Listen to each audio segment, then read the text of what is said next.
안녕하세요. 저는 결혼 1년 만에 결혼 생활의 종지부를 찍고 온 30대 후반 여자입니다. 말이 이혼이지 거의 탈출에 가까운 선택이었어요. 결혼하면 당연히 미혼 일대와 생활이 달라진다는 거야 저도 충분히 알고 있습니다. 저도 제가 겪은 일인데 아직도 이런 시댁이 있다는 게 믿기지 않습니다. 여자 팔자 뒤웅박 팔자라더니 결혼으로 인생 골로 갈 뻔했어요. 그렇다고 제가 결혼으로 팔자 한번 바꿔보겠다고 마음먹은 사람도 아니었답니다. 저는 결혼에 큰 뜻이 없었어요. 제가 초등학교 4학년 때 부모님이 이혼을 하셨거든요. 모성애는 강하다는데 저희 엄마는 꼭 헌신짝 버리듯이 저와 아버지를 버리고 매몰차게 가버리셨어요. 지금도 기억이 나는 게 짐을 싸는 엄마 옷자락을 잡고 울었던 기억이 나요.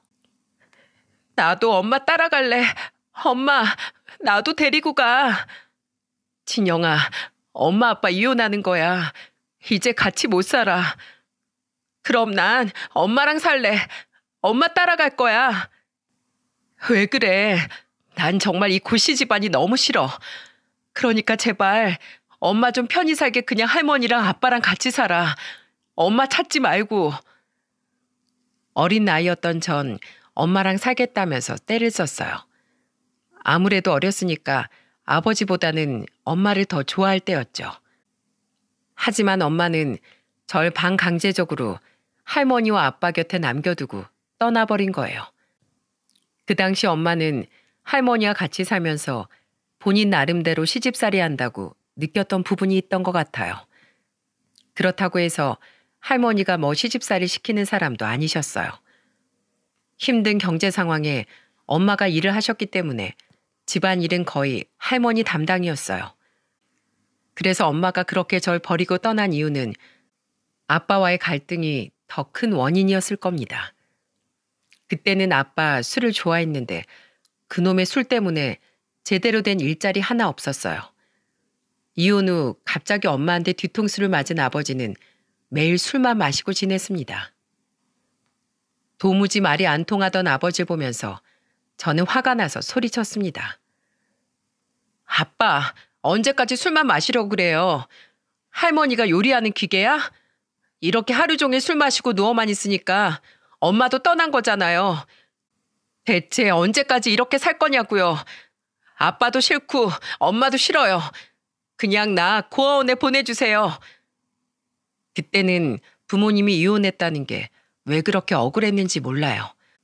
그래서 저도 모르게 아버지한테 원망 섞인 말을 내뱉게 됐어요. 그러자 아버지는 울면서 저한테 사과하며 말하셨어요. 못난 아빠가 미안하다. 그럼 제발 아빠 정신 좀 차리세요. 할머니 아파서 어제 꼼짝도 못하고 누워만 계셨어요. 그런데 아빠가 할머니한테 어떻게 그럴 수가 있어요? 나 이런 아빠가 너무 싫어요. 그렇게 한참을 소리치다가 방으로 들어가 버렸어요. 이혼이 꼭 누구의 탓만 있는 건 아닌데 억울한 마음에 괜히 아버지한테 화를 냈던 겁니다. 그리고 어렸을 땐 학교에서 일기를 쓰는 게 숙제였던 적이 있어요. 그런데 그 일기를 아버지가 우연히 보게 됐던 거예요. 하필 그 일기장엔 아버지에 대한 불신, 안 좋은 감정들이 빼곡히 적혀 있던 겁니다. 그걸 본 아버지는 그제야 새 사람이 되려고 노력하셨어요. 집에 남아있던 술병을 모조리 치운 뒤 학교가 끝나고 집에 온 저를 끌어안고 울면서 말했습니다. 진영아, 아빠 이제 술 끊을게. 우리 딸이 이렇게까지 힘들어하는지 전혀 몰랐어. 네 마음 몰라줘서 미안하다. 아빠로서 부끄러운 짓을 많이 했어. 이제 정말 진영이랑 할머니 위해서 살게. 그러니까 이 아빠 한 번만 믿어줘. 갑자기 절 안고 울면서 사과하는 아빠를 보고 놀랐었어요. 그런데 방에 와보니 아버지가 제 일기장을 보고 저의 진심을 알게 됐다는 걸 알 수 있었어요. 그 무렵이 정확히 엄마랑 이혼하고 한 6개월 정도 지난 시점이었어요. 그 후 아버진 공장에 취직해서 성실하게 살기 시작했습니다. 갑자기 아버지가 바쁘게 일하기 시작했지만 저는 할머니의 사랑을 받으면서 지내 전혀 외롭지 않았어요.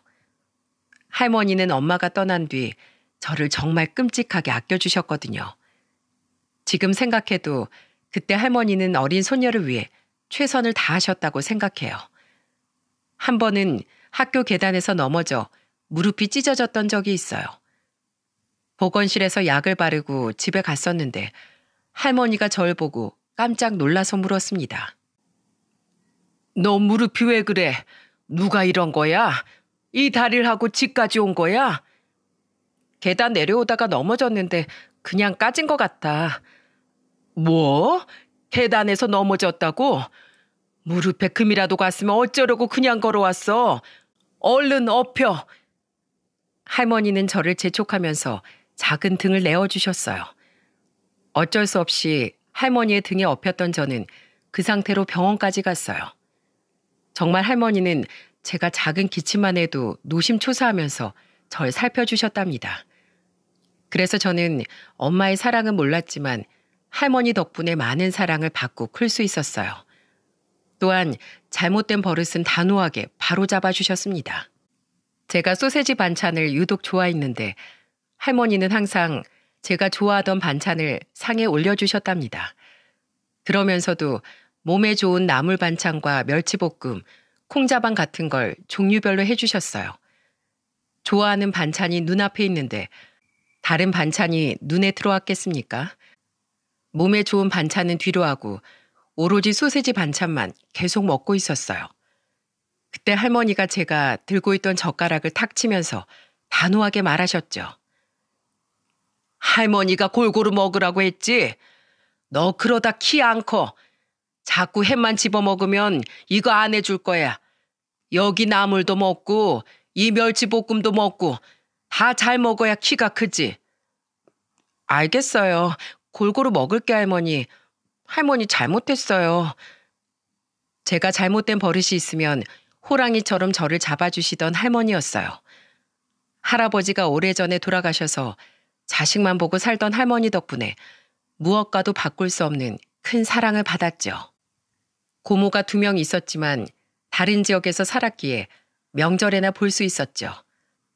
그래서 거의 아빠와 할머니, 저 세 식구만 살았던 거예요. 이렇게 지내다 보니까 할머니와 영원히 오래 살고 싶었어요.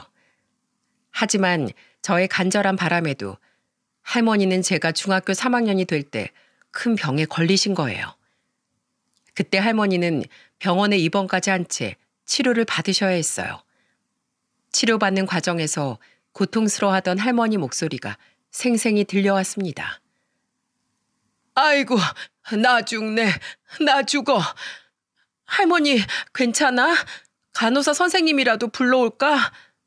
진영아, 집에 가 있어. 할미 이런 꼴 보이기 싫다. 수술을 마치고 나온 할머니는 굉장히 고통스러워하셨어요. 해줄 수 있는 게 아무것도 없다는 현실이 답답하기만 했습니다. 그저 할머니 손을 잡고 우는 거 말고는 할 수 있는 게 없었어요. 정말 기적이 일어나 할머니가 기적처럼 건강해져서 집으로 돌아오길 빌었습니다. 하지만 병을 이기지 못하고 할머니한테는 마지막이 다가오고 있었어요. 할머니와 마지막 대화를 나누는 순간이 다가왔고 할머니는 제 손을 부여잡고 힘겹게 말하셨습니다. 진영아, 네 아빠 착한 사람이야. 이제 하늘 아래 네가 믿을 사람은 네 아빠뿐이야. 그러니까 잘 살아. 난 더 바라는 거 없어. 마지막까지도 저와 아빠를 걱정하던 할머니는 본인이 떠나면 잘 살 수 있을까 걱정만 하시다가 떠나셨어요. 할머니 장례식장이 차려지고 아버지는 땅을 치면서 오열했습니다. 불효자의 울음소리가 가장 크다고 하죠. 그때 아버지는 할머니 영정사진 앞에서 오열하면서 소리쳤어요. 어머니, 죄송해요. 가는 그 순간까지 걱정만 하게 만든 못난 아들이에요. 저 용서하지 마세요. 아들 노릇도 못하고 제가 면목이 없습니다. 어머니. 절규하듯 우는 아버지를 보면서 저도 참 많이 울었습니다. 할머니 장례를 치르는 내내 못해드렸던 것들만 떠올라서 너무 죄송스러웠어요. 그렇게 후회의 눈물로 장례를 치르고 저는 하나의 꿈을 결심했어요. 바로 간호사가 되겠다고 다짐한 겁니다. 정말 소중한 사람이 고통스러워할 때 아무것도 못하는 자신이 싫었거든요. 그래서 피나는 노력 끝에 간호사가 된 전 대학병원에서 일하게 됐어요. 그때 아버지는 꼭 제가 의사라도 된 것처럼 기뻐하면서 말하셨습니다. 우리 딸, 이 못난 아빠 만나서 고생만 했는데 이렇게 훌륭하게 커져서 고맙다. 아빠, 지금 우는 거야? 누가 보면 나 의사라도 된 줄 알겠다. 의사가 뭐 대수야? 아빠한텐 우리 딸이 세상에서 제일 훌륭한 사람이야. 아버지는 제가 잘 커져서 고맙다면서 눈물까지 보이셨어요. 할머니의 걱정과 달리 저는 아버지와 둘이 서로 의지하면서 잘 지내고 있었죠. 아마 할머니가 보셨다면 깜짝 놀라셨을지도 몰라요. 하지만 여전히 변하지 않는 한 가지가 있었어요. 바로 결혼 생활에 대한 로망이 없어서 그런지 전혀 결혼에 대해 고민해 본 적이 없을 정도였습니다. 초반에 밝혔듯이 부모님의 결혼 생활은 행복해 보인 적이 없었거든요. 그래서 연애는 많이 해봤지만 결혼까지 생각해 본 상대는 없었어요. 하지만 집신도 짝이 있다는데 제가 싫다고 해서 운명을 피할 수 있었겠나요? 무당도 팔자 도둑은 못한다고 하더니 30 중반쯤 한 남자가 눈에 딱 들어왔어요. 간호사라면 피할 수 없던 3교대 근무하면서 체력이 약해졌던 전 한강 라이딩 모임에 가입했었죠. 하루 종일 병원에 있다 보니까 탁 트인 곳에서 운동하고 싶던 저한테 한강에서 타는 자전거는 안성맞춤이었습니다. 그렇게 운동하다 그동안 만났던 남자와는 다르게 느껴진 운명의 남자를 만나게 됐던 거예요. 은행원이었던 그 남자는 배려심 있는 자상한 사람이었습니다. 한 번은 제가 퇴근하고 급히 오느라 물통도 없이 나왔던 적이 있었어요. 라이딩 후 목이 말라서 자판기라도 있나 보려고 두리번거리던 저한테 그 남자는 음료수를 건네면서 말하더군요. 이거라도 마실래요? 스포츠 음료라 좋아하실지 모르겠는데 갈증 해소에는 좋을 거예요. 한 병 있는데 저 주시는 거예요? 전 원래 잘 안 마셔요. 그리고 중간에 한 병 마셔서 괜찮아요. 한 병 남은 음료를 저한테 건넨 그 남자를 보면서 깜짝 놀랐어요. 자기는 아까 마셨다고 했지만 사실 뒤에서 달리던 제가 봤을 때 그 남자는 무언가를 마신 적이 없다는 걸 알고 있었거든요. 이렇게 연이 닿은 저는 그 남자와 연애를 시작하게 됐어요. 그 후 1년 4개월쯤 만났을 때 정말 자연스럽게 결혼 준비까지 하게 됐답니다. 저도 연애가 결혼으로 이어진 경우는 처음이라 정말 운명 같다고 느껴졌어요. 은행원이었던 남자친구는 4살 연상이었죠. 시댁 같은 경우는 경상도에 있어서 서울과는 거리가 있었어요. 그러다 보니까 서울에 계신 저희 아버지께 먼저 인사를 드리고 시댁으로 같이 인사를 가게 됐습니다. 처음 본 시부모님들은 참 좋은 분들이셨어요. 경상도의 한 시골에서 농사도 짓고 소도 70마리 정도 키우면서 지내고 계셨죠. 집도 전원주택이었는데 최근에 지으셨는지 깔끔하고 좋아 보였습니다. 마당을 정리하던 예비 시부가 절 보자마자 반가운 얼굴로 마중을 나오며 인사하셨어요. 이게 누구야? 정렬이 섹시하니요? 사진으로 본 것 같은데. 네, 안녕하세요. 고 진영이라고 합니다. 얘기 많이 들었습니다. 예비 시부와 반갑게 인사를 한 뒤 같이 집으로 들어갔어요. 남자친구는 장남이었지만 삼형제 중에서도 가장 늦게 결혼하는 거였어요. 그래서 제가 결혼할 당시에 이미 동서가 2명이 있던 상태였습니다. 이쯤에서 장남이랑 결혼 준비하는 절 걱정하는 분들이 있으시겠죠? 저도 친구들 통해서 장남과 결혼했을 때 어떤 불편이 있는지 들었던 적이 있었어요. 그런데 그것도 막상 겪어본 게 아니다 보니까 피부로 와닿지 않았던 겁니다. 그리고 그때 시댁에 갔을 때 정말 대접받는 기분이 들 만큼 시부모가 잘해줬기 때문에 정말 상상도 못했어요. 대부분의 여자들이 비슷하겠지만 시댁에 인사 가면 가만히 있는 게 더 힘들지 않습니까? 예비 시모가 주방에서 일을 하고 있으니까 제가 거실에 가만 앉아 있을 수가 없었어요. 그래서 제가 설거지라도 하려고 주방에 갔더니 예비 시모가 절 말리면서 말하더군요. 아이고, 하지 마요, 하지 마. 아직 뭐 결혼도 안 했는데 벌써 주방에 들어와요. 아직 우리 집 손님이니까 아무것도 하지 말고 가서 앉아 있어요. 아니에요. 제가 뭐라도 도울게요. 그게 더 편해요. 참 됐다니까 왜 그래요. 자, 그럼 자, 우리 소고기 먹을 거니까 접시에 있는 것 좀 옮겨줘요. 예비 시모는 손살을 치면서 그냥 앉아 있으라고 하는 거예요. 그런데 가만히 있는다고 쉬는 게 쉬는 거겠습니까? 그래서 저는 작은 거라도 돕겠다고 팔을 걷고 나섰습니다. 그러자 그냥 음식이나 옮기라면서 말씀하시더군요. 그때 예비 시모는 제 손에 물 한 방울 안 묻게 해주려고 애를 쓰셨어요. 그래서 기분 좋게 고기도 먹고 즐거운 대화를 나누는 시간이 됐습니다. 심지어 밥을 다 먹고 난 후에는 예비 시모가 나서서 산책이라도 하고 오라면서 등까지 떠밀더군요. 그렇게 얼떨결에 밖으로 떠밀려 나온 저는 예비 시부와 같이 있는 남자친구가 있는 곳으로 향했습니다. 소가 있는 축사에서 소똥을 치우고 있었는데 근처에 가니까 악취가 심하긴 하더라고요. 저도 모르게 코를 막긴 했지만 조금이라도 도움이 되고 싶어서 남자친구를 보며 물었죠. 오빠, 내가 좀 뭐 도와줄까? 제가 도울 거 없냐고 질문하자 옆에 있던 예비 시부가 저한테 다급한 목소리로 말리면서 말했습니다. 아이고, 아직 손님인데 하지 말아요. 그 고운 손으로 무슨 소똥이야. 딱 봐도 서울에서 이슬만 먹고 살았을 것 같은데 괜히 손 더럽히지 마요. 예비 시부도 제가 혹시나 삽이라도 들고 일을 할까 봐 아예 삽을 멀리 치우면서 하지 말라면서 말리더군요. 그래서 저는 난감한 목소리로 남자친구를 보면서 말했어요. 나만 너무 아무것도 안 하니까 너무 민망해. 괜찮아. 우리 부모님이 너 마음에 들어서 아무것도 하지 말라고 하는 거야. 신경 쓰지 말고 들어가서 앉아 있어. 남자친구는 괜찮다면서 걱정하지 말라고 하더군요. 그래도 내심 불편한 마음에 축사 근처를 배회했는데 예비 시부가 저를 보면서 장난스럽게 말하셨어요. 에이, 아직은 들어오지 마요. 여기 들어오는 순간 똥 밟은 거야, 똥. 그 순간 예비 시부의 아직은이라는 말이 귀에 딱 꽂혔어요.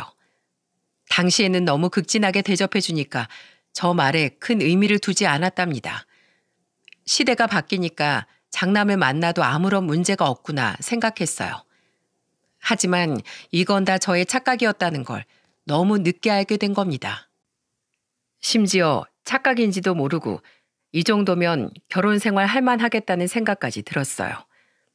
결혼 전까지도 시댁의 실체는 까맣게 모르고 있다가 무난히 결혼식까지 올렸죠. 저희 신혼집은 시댁에서 1억, 친정아버지가 5천을 보태주셔서 신혼집도 문제없이 마련했어요. 남편과 제가 모아둔 돈도 꽤 있었기에 대출을 조금 받긴 했지만 부담될 정도는 아니었답니다.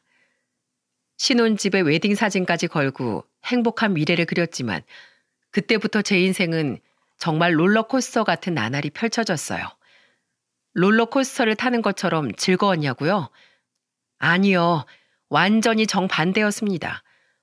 공포에 더 가까웠던 제 결혼 생활을 지금부터 한번 써보도록 하겠습니다. 저는 몰랐지만 결혼 전쟁의 서막은 신혼여행 후부터 시작되고 있었어요. 여행을 다녀온 후 저는 시모한테 잘 다녀왔다는 안부 인사차 전화를 드렸었죠.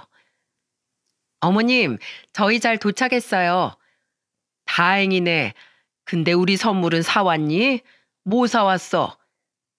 아버님 선물로 벨트 사고 어머님 선물로 향수랑 손수건 준비했어요. 일정이 빠듯해서 겨우 샀어요. 뭐? 향수랑 손수건? 그거 한국에서도 언제든지 사올 수 있는 거잖아. 선물 고르는 센스가 그렇게 없어? 좋은 가방이라도 좀 하나 사올 줄 알았더니 김 빠지네. 공항의 면세점은 폼이냐? 나 같으면 면세점에서 하나 사왔겠다. 죄송해요, 어머님. 제가 그것까진 생각하지 못했네요. 다음에라도 기회가 생기면 꼭 챙길게요. 신혼여행 잘 다녀오자마자 전 시모한테 선물 잘못 사왔다고 타박을 들었어요. 일단 너무 화를 내시니까 제가 뭘 잘못했나 싶어서 얼떨결에 사과를 드리고 끊었습니다. 전화를 끊고 이게 무슨 상황인지 의아했어요.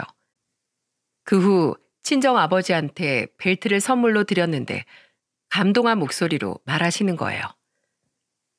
여행 가서 무슨 선물까지 다 사왔어? 그래도 내 생각해서 이렇게 챙겨줘서 고맙다. 내가 닳도록 잘 쓰마. 싱글벙글한 표정으로 고맙다고 말하는 아버지를 보니까 시모랑 비교가 될 수밖에 없었어요. 시댁에 갔을 때 시모가 향수가 많길래 비싸고 좋은 향수로 사왔던 겁니다.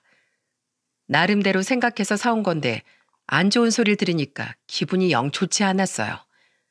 선물을 하고도 안 좋은 소리 듣긴 처음이었습니다. 그런데 이 황당한 사건은 시작에 불과했어요. 대학병원 간호사로 일했던 저는 3교대라 바쁠 땐 날짜가 가는 것도 모를 때가 많았습니다. 그러다 보니까 자연스럽게 시댁이고 친정이고 챙길 여유도 없었어요. 그랬더니 시모는 그걸 못마땅해 하면서 또 전화를 하셨던 겁니다. 진영아, 넌 죽었니 살았니? 어쩜 내가 전화를 안 하면 간간무소식일 수가 있어? 요즘 병원 일이 많이 바빠서요. 그런데 어머님, 저 3일 전에도 전화 드렸는데요. 집안에 장남이랑 결혼했으면 시부모를 세심하게 살펴야지. 우리가 경상도에서 밥은 먹고 사는지 아픈 곳은 없는지 궁금하지도 않어. 그럼 교대 근무 안 하는 남편한테 매일매일 안부 전화 좀 하라고 할게요. 제가 야간 근무를 들어가면 밤낮이 바뀌니까 지금이 낮인지 밤인지 모르겠어요.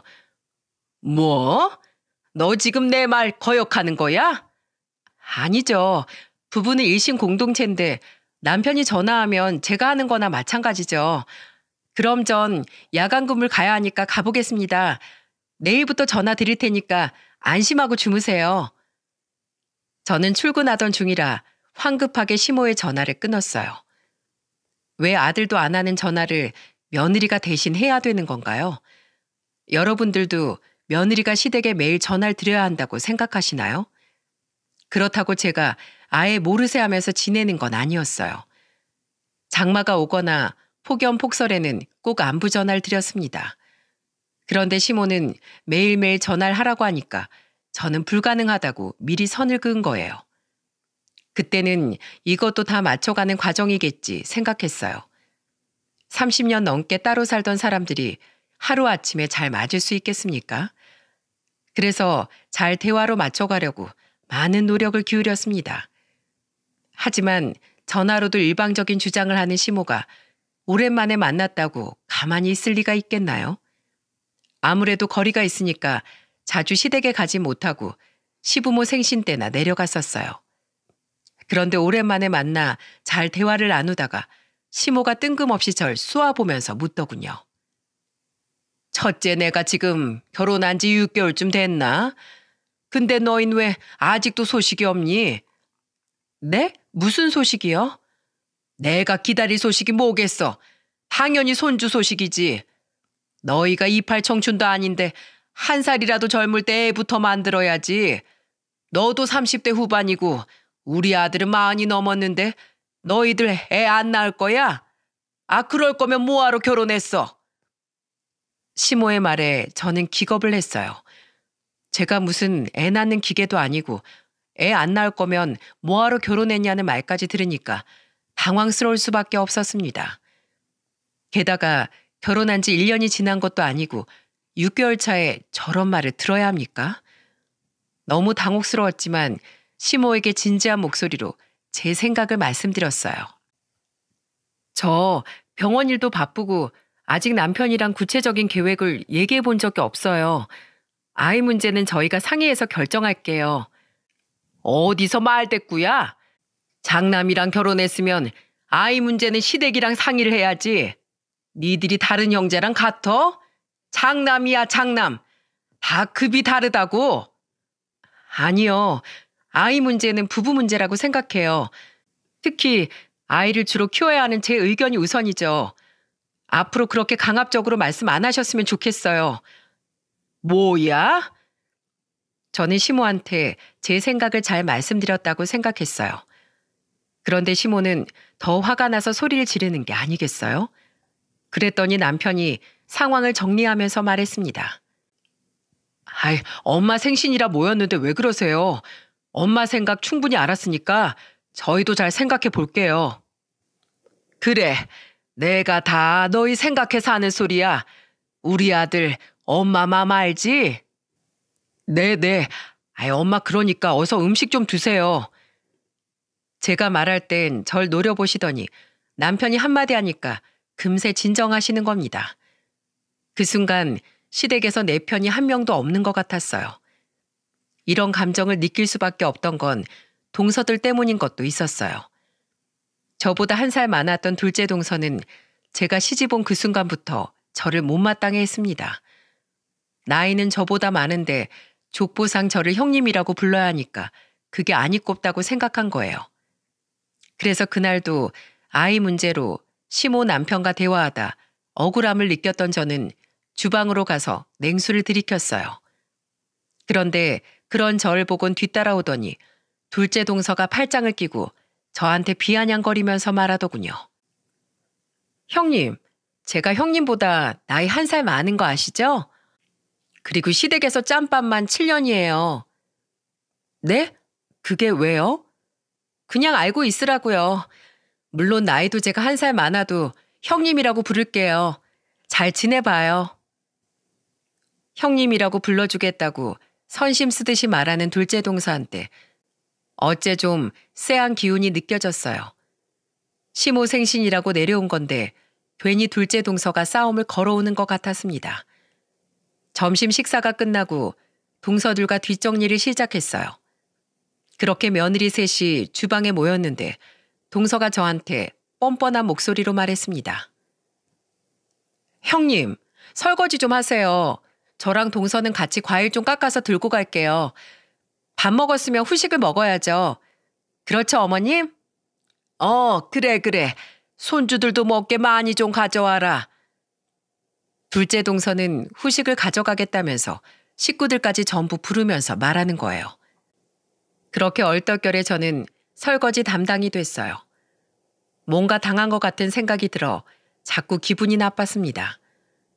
그런데 둘째 동서는 이런 상황도 모르고 계속 심기를 건들기 시작하는 겁니다. 대가족이 모인 날이다 보니까 설거지할 게 엄청 많아서 겨우 끝냈는데 또다시 둘째 동서가 제 옆에 와 황당한 소리를 하더군요. 형님, 저쪽 화장실 청소 좀 해주세요. 우리 애들이 아직 어려서 그런가 화장실을 아주 난장판을 만들어놨네요. 그걸 내가 왜 치워요? 동서 애들이 난장판을 만들었으면 동서가 치우는 게 맞죠. 에이, 전 애들 봐야죠. 형님 설거지 다 하고 할 것도 없는데 청소하면 되겠네요. 그때 저는 참았던 화가 폭발하는 것 같았어요. 그리고 그 순간 뚜껑을 제대로 연 사람은 셋째 동서였죠. 시부모와 남편, 시동생들이 소 축사를 정리한다고 나갔을 때였는데 둘이서 편을 먹고 나온 거예요. 그때 셋째 동서가 절 보면서 비아냥거리며 말하더군요. 형님, 우리 집 며느리 대장인데 하라면 해야죠. 형님도 뭘 할 줄 알아야 형님 대접을 받죠. 셋째 동서 말을 들어보니까 딱 봐도 이것들이 절 기선제압하려는 것 같았습니다. 그렇다고 제가 밀릴 사람이겠습니까? 여자들만 모인 간호사 집단에서 버텨낸 정신력을 발휘해 저는 동서들을 보고 이를 악물면서 말했어요. 그래, 내가 뭘 몰랐네요. 그래서 내가 이참에 궁금했던 것 좀 물어보려고 하는데 마당으로 잠깐 나와 보실래요? 그러자 둘째 동서는 기세등등한 목소리로 말했습니다. 이제야 말귀를 좀 알아먹네. 제가 물어볼 게 있다면서 이를 악물고 웃는 표정으로 물어봤죠. 그러자 두 동서가 아주 좋다고 따라 나오더군요. 마당으로 나온 저는 두 동서를 보면서 말했어요. 거기 좀 서보세요. 딱 그쯤 같으니까. 거기 좀 서보세요. 뭐야? 여기 왜 서 있으라는 거야? 잠시만요. 저는 동서들을 세워놓고 마당 한켠에서 고무 호수를 집어들었습니다. 그리고 냅다 물을 틀고 동서들을 향해 호수 방향을 잡았어요. 그러자 흠뻑 젖은 동서들이 소리를 지르면서 말하더군요. 아! 이게 뭐 하는 짓이야? 거기 서 있어야 이 물을 정통으로 맞지. 동서들만 물 먹일 줄 아는 줄 알아요? 내가 오늘 하는 짓거리가 비열하고 유치하고 더럽기까지 한 두 사람 깨끗하게 청소해 줄게요. 두 동서가 소리를 지르면서 난리를 치니까 집안에 있던 조카들이 노는 줄 알고 전부 뛰어나왔어요. 그러더니 둘째 동서 아들이 손가락으로 물에 흠뻑 젖은 동서를 가리키면서 말했습니다. 우와, 엄마 물놀이 해? 신난다. 나도. 재밌다. 물 안 멈춰요? 야, 너 옷 또 적시려고 그래? 둘째 동서는 조카를 안고 집 안으로 뛰어들어갔어요. 정말 속이 다 시원했습니다. 그리고 더 좋았던 건 이 사건 이후로 동서들은 더 이상 저한테 시비를 걸지 않았다는 거예요. 만만한 상대가 아니라고 생각했는지 그때부터 선을 지키더군요. 하지만 산 넘어 또 산이라는 말처럼 동서들을 피하니까 이제는 시모가 칼을 갈고 있더군요. 정말 결혼 생활 6개월 만에 슬슬 진절머리가 난다 싶었어요. 그날 겨우겨우 시모 생신을 보내고 집으로 오는데 남편 놈이 그러더군요. 당신은 몇 번 보지도 않은 우리 엄마한테 꼭 그렇게 따박따박 말대답해야겠어? 그냥 알겠다고 하고 넘어갈 수도 있잖아. 무슨 여자가 그렇게 애교가 없어? 그러니까 우리 엄마가 당신만 보면 화를 내는 거잖아. 애교? 그래, 나 애교 없다. 그게 싫으면 앞으로 혼자 가던지. 사람이 할 말을 하고 살아야지. 결혼 전에 몰랐던 남편의 가부장적인 모습에 저도 지쳐가는 건 마찬가지였습니다. 그러다가 참아오던 갈등이 정면으로 폭발했던 때가 있었어요. 바로 제가 이 사연을 쓰게 된 결정적인 사건이었답니다. 시댁에 제사가 있었는데 결혼하고 처음 지내는 제사였어요. 장남이니까 꼭 날짜 맞춰서 오라는 시부모 눈치에 저는 야간 근무를 끝내자마자 잠도 한숨 못 자고 바로 내려가게 된 겁니다. 그런데 퇴근하고 집에 와보니까 금요일 저녁 회식을 하고 술이 덜 깬 채 거실에 널브러져 있는 남편이 보였어요. 어이가 없어서 남편을 흔들어 깨우며 말했습니다. 경상도 가야 되는데 왜 이러고 있어? 당신이 좀 운전 좀 해줘. 아우, 나 어제 회식을 2시까지 했더니 술이 안 깨는 것 같아. 나 지금 밤새도록 일하다 온 거 안 보여? 그럼 어떡해. 음주운전해서 5시간을 달려가? 진짜 한심하고 답답해서 화가 났습니다. 남편이 아니라 짐이 따로 없더라고요. 그렇게 저는 잠시 눈을 붙이고 제 차를 끌고 남편과 시댁까지 가게 됐던 겁니다. 처음으로 이렇게 살아서 뭐하지 싶은 생각이 들면서 이혼까지 떠올랐어요. 그때 남편은 조수석에 앉아 코까지 골면서 자기도 했습니다. 화도 나고 너무 피곤해서 저는 휴게소에 들렀어요. 차가 멈추는 느낌이 났는지 남편이 벌떡 일어나서 소리치더군요. 뭐야? 빨리 가야 되는데 왜 멈춰? 나 지금 너무 졸려. 잠깐 쉬었다가. 무슨 소리야? 가족들이랑 점심 먹기로 했는데. 장남이 늦으면 어떡하라는 거야? 빨리 세수라도 하고 와. 나한테 그런 말 없었잖아. 아이, 지금 말했잖아. 그냥 가서 세수하고 커피 좀 사와. 이거는 통보하는 거 아닌가요? 그러더니 저한테 커피를 사오라고 시키는 겁니다. 그때는 너무 피곤하기도 하고 싸울 정신도 없었어요. 그래서 정말 바람이라도 쐬려고 잠시 내렸습니다. 진짜 오늘 남편 놈이 어디까지 하나 두고 보자는 심정으로 커피를 사서 차에 탔어요. 얼음까지 씹어 먹으면서 요란스럽게 처마시는 남편이 꼴보기 싫었습니다. 그런데 그때 남편 전화벨이 울렸고 전화 통화를 하기 시작했어요. 그러더니 이제는 운전하는 사람은 안중에도 없이 큰 목소리로 통화를 하는 겁니다. 남편 입을 한 대 치고 싶은 심정이었죠. 그런데 그때 갑자기 옆차가 끼어드는 걸 피하다 핸들을 급하게 틀게 됐습니다. 옆 차선으로 옮겼는데 그 순간 남편은 들고 있던 커피를 다 쏟은 거예요. 너무 화가 나서 옷이 흠뻑 젖은 남편을 보면서 소리쳤습니다. 커피를 놓고 전화를 받던지. 이게 뭐야? 남자가 일로 바쁘면 그럴 수도 있지. 어디 여자가 남자 하는 일에 토를 달어. 여기서 여자 남자가 왜 나와? 연애 때 이런 모습 봤으면 당신이랑 절대 결혼 안 했어. 서울에서 시댁까지 5시간 정도 걸렸는데 정말 수십 번도 넘게 싸우면서 내려왔어요. 졸음운전은 피했지만 대신 화병을 얻은 것 같았습니다. 그때 시댁 근처쯤 왔을 때 시모한테 한 통의 전화가 오더라고요. 필요한 음식들 재료 보냈으니까 근처까지 왔으면 시장 좀 봐서 와. 저는 시모 전화를 받고 문자를 확인해 보니까 정말 시장 볼 목록이 한가득 와 있었어요. 가만 보니까 아예 시장을 안 갔다 온 것 같은 거예요. 그래서 저는 시모한테 의아한 목소리로 물었습니다. 아예 시장을 못 가셨어요? 뭐가 이렇게 많아요? 맏며느리가 오는데 뭐하러 시장을 봐? 매년 네 동서들이 다 했던 거니까 이젠 너 혼자 해야지. 그때 시모 전화에 몸은 피곤하고 방전된 배터리처럼 힘이 쭉 다 빠지더군요. 그래서 전화를 끊고 저는 남편한테 하소연을 했어요. 동서들은 어제 왔다면서 미리 시장도 봐두시지. 어머님 너무하신 거 아니야?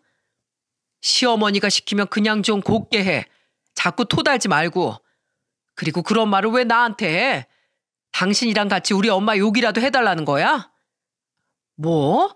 지금 그게 할 소리야? 왜? 할 말을 하고 살라면서. 옆에서 한마디도 안 지고 깐족거리는 남편한테 화가 난 저는 차를 급정거시켰어요.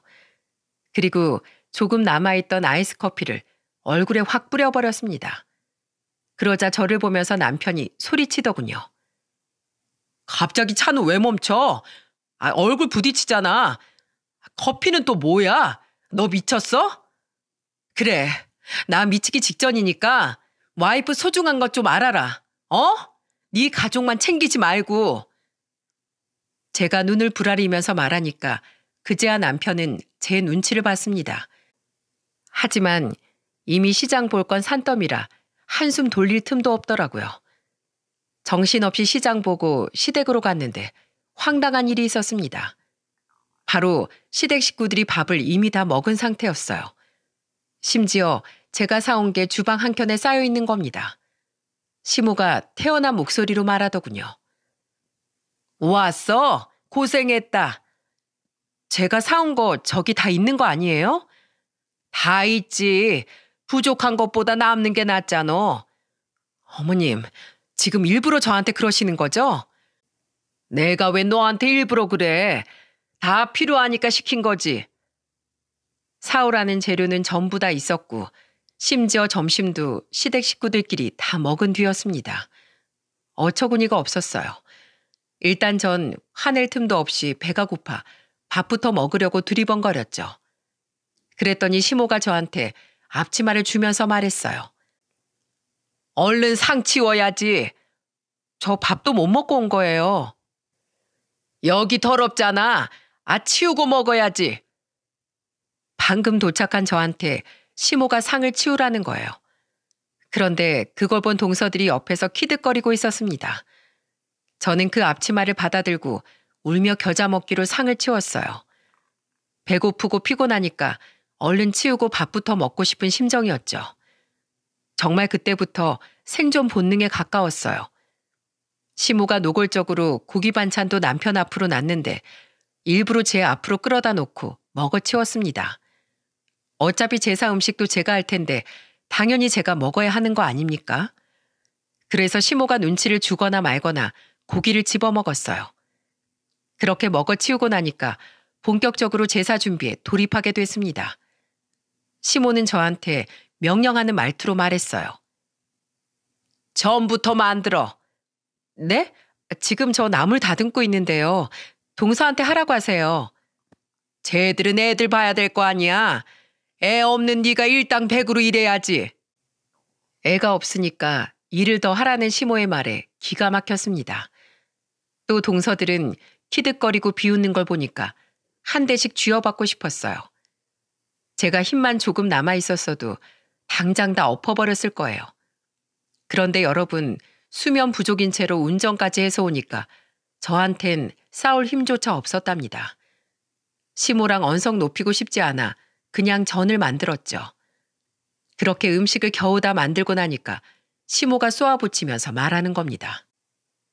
넌 행동이 왜 그렇게 굼뜨니? 옛날이면 소박 맞았어. 내가 착하니까 그냥 넘어가는 줄 알아. 제가 시댁에 온 건지 타임머신을 타고 조선시대로 온 건지 구분이 안 가더라고요. 우여곡절 끝에 제사를 지내고 저는 드디어 단잠을 잘 수 있었습니다. 누가 업어가도 모를 만큼 자고 있는데 누가 저를 톡톡 치면서 깨우는 거예요. 눈을 떠보니까 저를 깨운 사람은 시모였어요.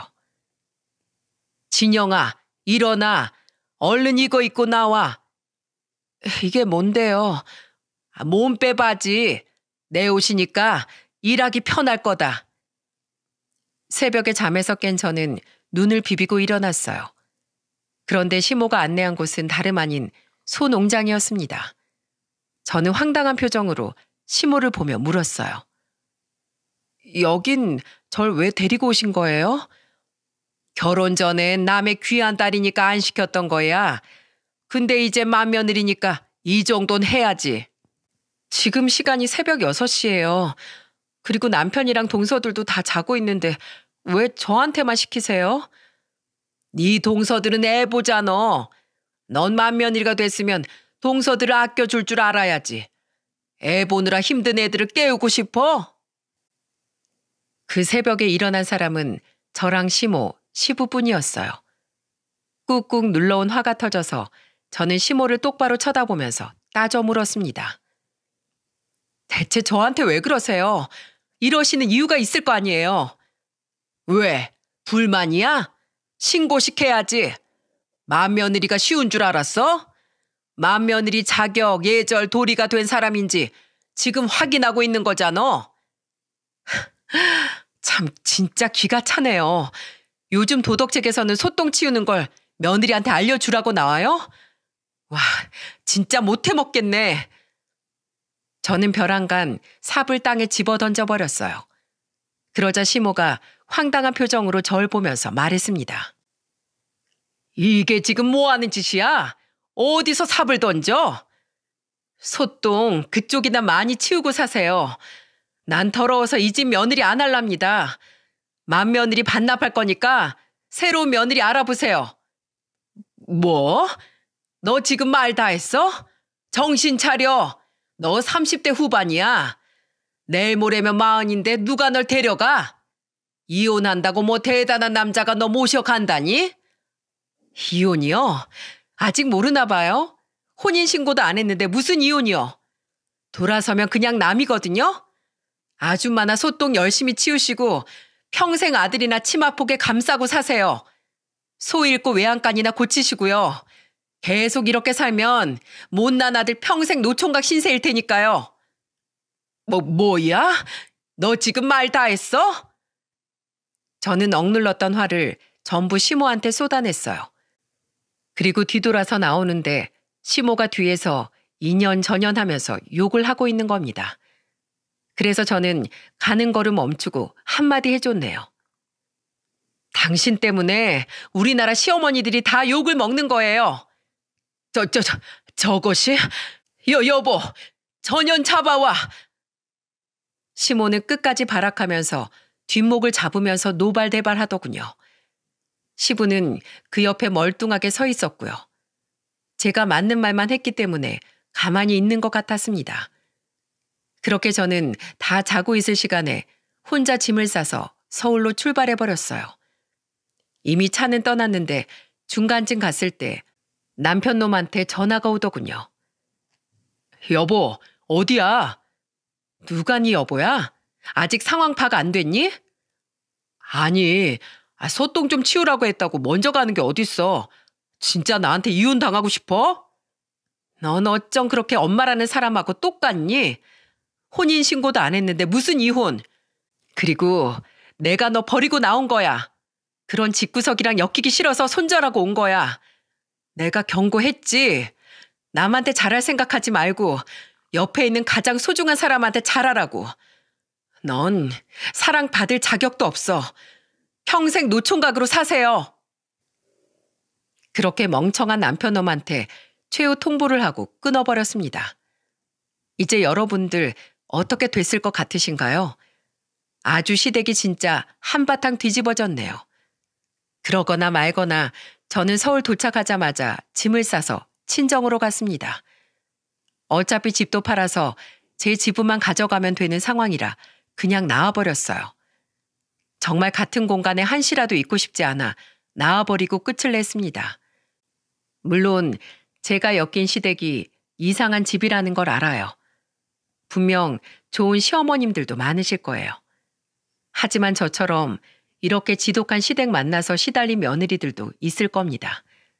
그래서 저는 이 사연을 보내면서 객관적인 시선으로 봐주길 바라는 마음에 보내게 됐어요. 왜냐하면 저는 진심으로 최선을 다했지만 이런 결과를 본 게 억울하기도 하거든요. 그렇게 전 남편과 헤어지고 나니까 그제야 울면서 친정집까지 찾아와 제게 용서를 구하더군요. 여보, 미안해. 나 진짜 당신 이렇게까지 상처 입었는지 몰랐어. 그래도 결혼 생활 1년 동안 우리 좋은 추억도 많았잖아. 제발 나 용서해줘. 집 앞에서 난리를 치던 전 남편을 본 아버지는 화가 잔뜩 난 얼굴로 빗자루를 든 채 쫓아나갔습니다. 그리고 호통을 치며 말하셨어요. 결혼 전에 나한테 뭐라고 했어? 내 딸 행복하게 해준다고 했어, 안 했어? 네, 잘 산다고 했습니다. 평생 좋은 가정 꾸려서 화목하게 산다고 했습니다. 약속 못 지켜서 죄송합니다. 우리 딸이 그 집 노예야? 귀한 내 딸한테 지난 1년 동안 자네 어머니가 대체 그렇게까지 할 동안 자네 뭐 했어? 아버님, 죄송합니다. 저 정말 정신 차렸어요. 진영이 좀 불러주세요. 됐어, 돌아가게. 이젠 내가 반대야. 우리 딸이 싫다는데 내가 왜 그런 짓을 해? 다신 이 근처 얼씬도 하지 마. 아버지가 빗자를 휘두르면서 말하자 전 남편 놈이 주랭랑을 쳤습니다. 어찌나 한심하던지 저런 거랑 산 제가 다 불쌍할 지경이었어요. 그 후 시모도 수차례 제게 전화를 걸어왔지만 아예 받지도 않았습니다. 새벽 6시 그 시간에 번쩍 든 정신으로 할 말을 다 하고 왔거든요. 그런데 남편은 한 6개월 동안 지치지도 않는지 계속 절 찾아오는 겁니다. 원래도 집착이 심했던 사람이라 겁이 났지만 든든한 아버지 덕분에 완전히 끊어낼 수 있었어요. 그렇게 제 결혼 생활에 마침표를 찍을 수 있었답니다. 사람이 입으로 잘났다고 떠든다고 잘난 사람 되겠습니까? 진국인 사람은 행동 하나에서도 됨됨이가 느껴지는 것 같아요. 그리고 행동을 보면 진심이 묻어나는 것처럼 여러분들도 신중한 선택을 하셨으면 좋겠습니다. 지금은 아버지와 둘이 잘 살고 있어요. 앞으로 저는 이렇게 아버지께 효도하면서 살 생각이에요. 행복은 미래가 아닌 현재에서 만들어간다고 생각해요. 그러니까 여러분들도 먼 미래가 아닌 옆에 있는 소중한 분들과 행복하길 바라겠습니다. 모두 행복하세요. 안녕하세요. 사연에 빠지다의 DJ 민영입니다. 오늘도 시작하기 전에 구독과 좋아요 버튼 눌러주시고요. 그럼 오늘의 사연도 바로 시작해볼게요. 안녕하세요. 매번 남들의 사연을 듣기만 하다가 처음으로 용기를 내어 제 이야기를 적어 보내봅니다. 글재주가 별로 없어 채널에 올라온 사연들처럼 재밌게 이야기를 풀어나갈 수 있을지 모르겠네요. 일평생 남들 이야기는 많이 들으며 살아왔어도 제 얘기를 남들에게 해본 적이 없거든요. 저는 몹시 가난한 집안에서 자랐습니다. 그냥 가난하다 말할 만한 수준이 아니고 정말 찢어지게 가난했어요. 저희 부모님께서는 젊은 시절 두 분 다 의료공장에서 일하셨고 그곳에서 눈이 맞아 결혼을 하셨다고 합니다. 어려운 형편이었지만 당시에는 두 분 다 젊으시고 열심히 일할 만한 체력이 있었기에 어떻게든 한 푼 두 푼 아끼며 삶을 이어나가셨다고 해요. 그러나 당연히 두 분이서 공장에서 일해 벌 수 있는 돈은 몹시 적은 금액이었고 형편은 나아질 기미가 보이지 않았다고 합니다. 게다가 두 분은 노쇠하신 할머니까지 모시며 살아야 했기에 더욱더 어려운 형편이었어요. 그런 힘든 환경 속에서도 어머니 아버지께서는 3남매를 낳아 기르셨고 저는 3남매 중에 장녀였습니다. 제가 어렸을 적 살던 집은 아주 낡고 오래된 구옥이었습니다. 아버지가 어렸을 적부터 살아오신 집이었기에 구옥 중에서도 몹시 오래된 편이었어요. 문 사이로 우풍이 들어오거나 쥐나 벌레가 방을 드나들 정도로 열악한 환경이었죠. 하지만 어린 시절에 저는 그런 집에 아무런 불만이 없었습니다. 제가 살던 집이 다른 사람들의 사는 집과는 다르다는 사실을 그때는 몰랐으니까요. 저와 동생들은 학교에 들어갈 나이가 될 때까지 부모님이 일을 나가 계시는 동안 낡은 집에서 아프신 할머니와 함께 지냈습니다.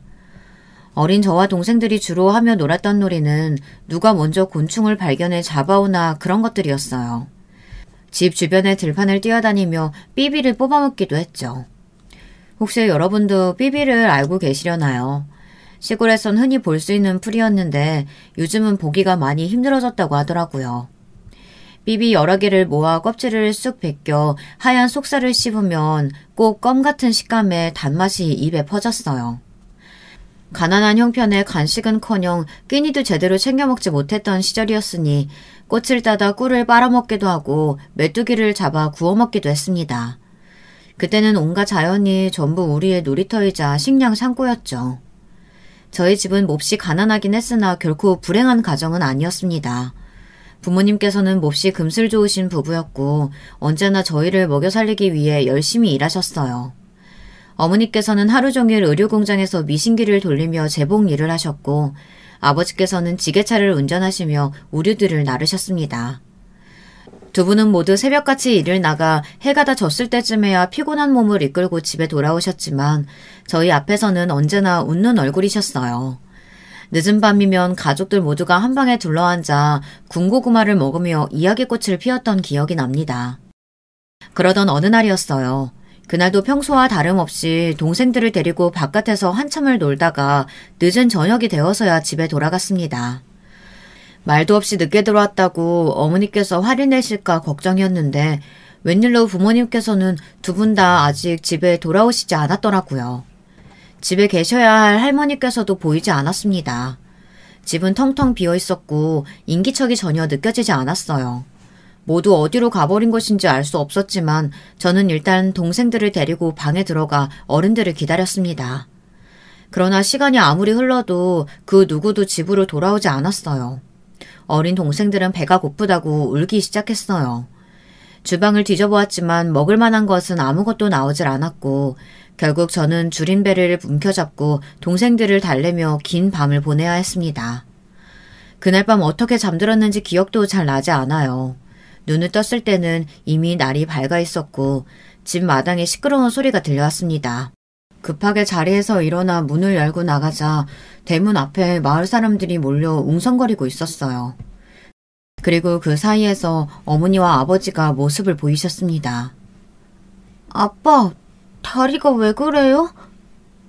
그날 사람들 사이로 힘없이 대문을 걸어 들어오시던 아버지의 모습이 아직도 생생합니다.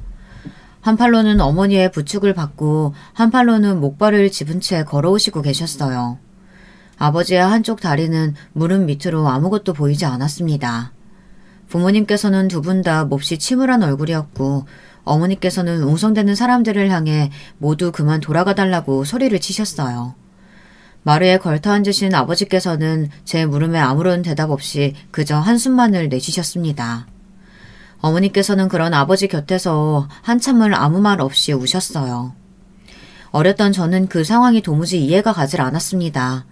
도대체 무슨 일이 일어났던 건지, 할머니는 어딜 가신 건지, 아버지의 다리는 왜 이상한 모양이 되었던 건지.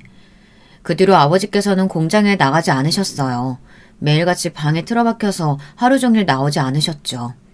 저희와도 아무런 대화를 나누시지 않았습니다. 아버지께서는 완전히 다른 사람이 된 것 같았어요. 밤늦게 공장에서 돌아오신 어머니께서 한참 동안 방 앞에서 차마 아버지를 부르시지도 못하고 서성이시던 모습이 기억에 남아있어요.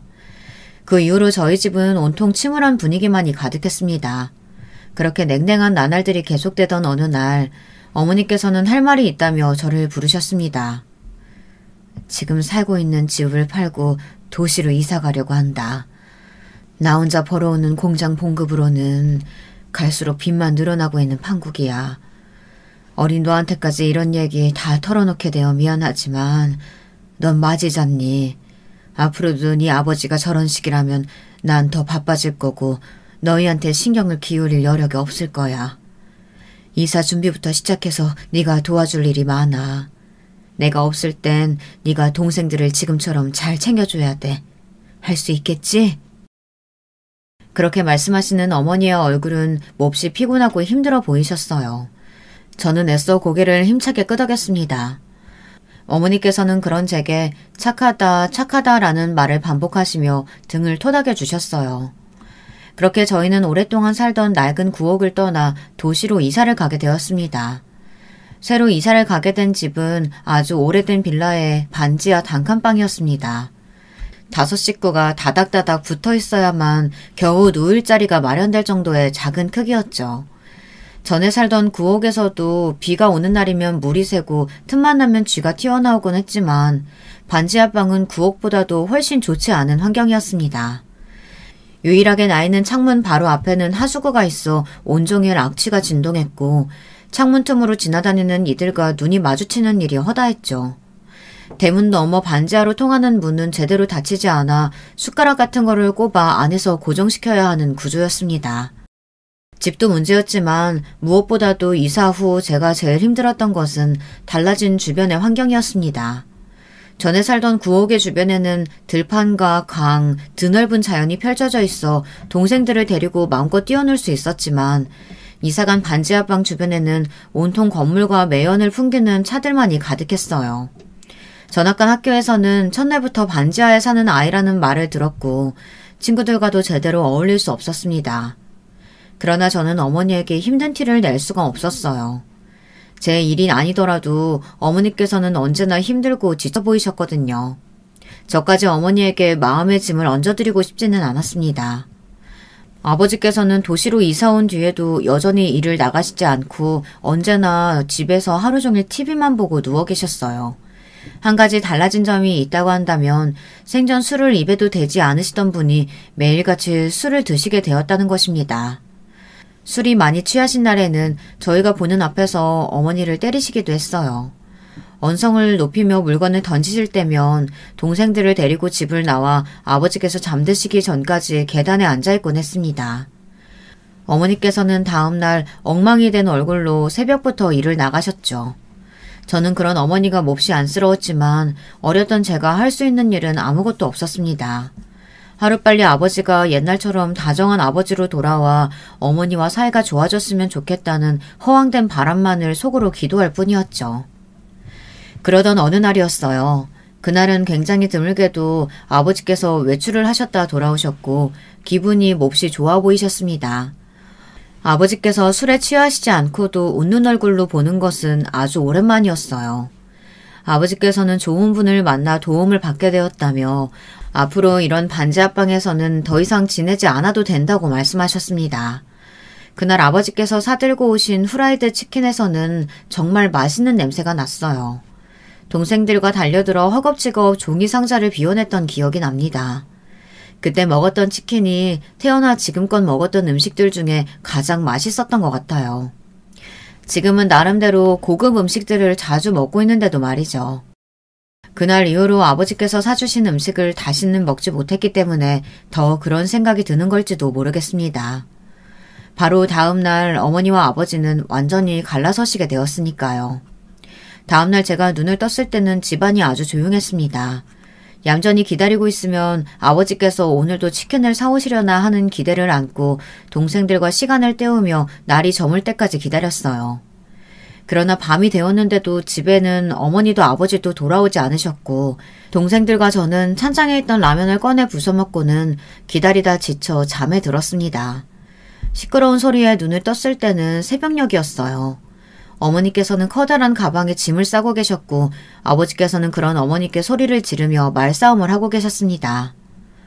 나 이제 더 이상 당신 같은 사람하고는 못 살아. 그동안 내가 얼마나 참고 살아왔는지 알아? 당신 다리 그렇게 됐을 때도 난 당신 믿었어. 당신이 금방 극복하고 우리 가족 위해서 일어나 줄 거라고. 근데 당신 꼴을 좀 봐. 당신 그동안 어떻게 살았어?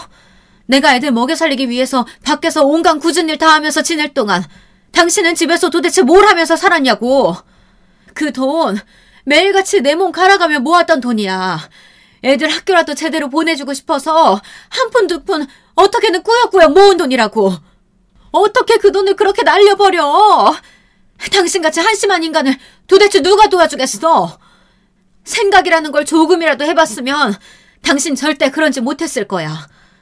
내가 아니라 당신이 모았던 돈이었으면 그렇게 아무렇게나 남한테 줘버릴 생각은 못했을 거라고. 나 정말 참을 만큼 참았어. 애들 봐서라도 그동안 당신하고 살았던 정을 생각해서라도 버텼는데 도저히 이렇게는 못 살겠어.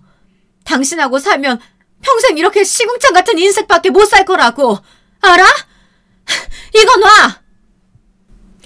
솔직히 말해서 그 당시에는 어머니께서 하시는 말들이 제대로 이해가 되지 않았어요.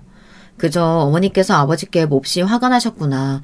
어머니와 아버지가 헤어지려고 하시는구나. 그 정도로만 상황을 파악할 수 있었죠. 나중에서야 들은 이야기지만 아버지께서는 사기를 당하셨다고 합니다. 그것도 어머니께서 저희를 위해 본인 먹는 것, 입는 것을 줄여가며 한 푼 두 푼 모아두었던 돈이라고 했어요.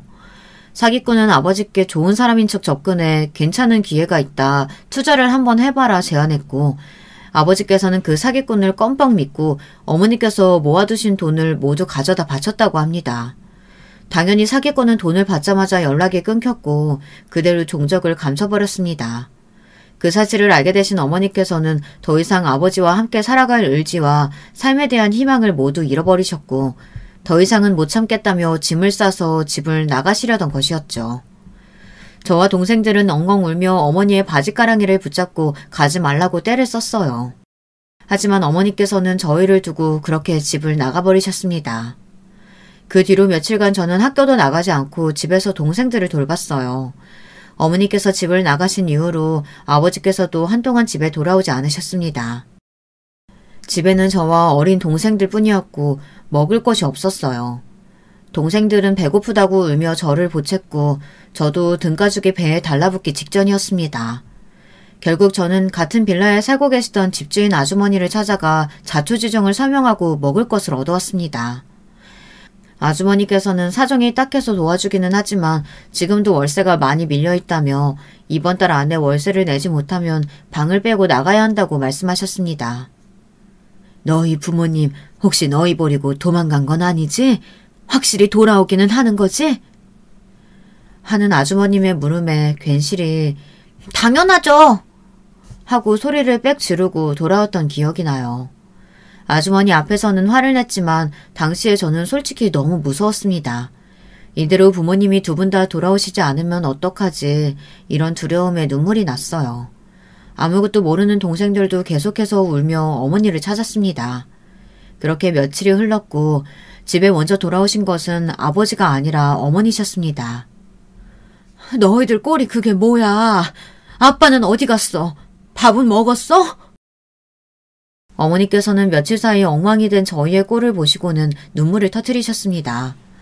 어머니께서는 집을 떠나신 후로 영영 돌아오지 않을 생각이었다고 하셨습니다.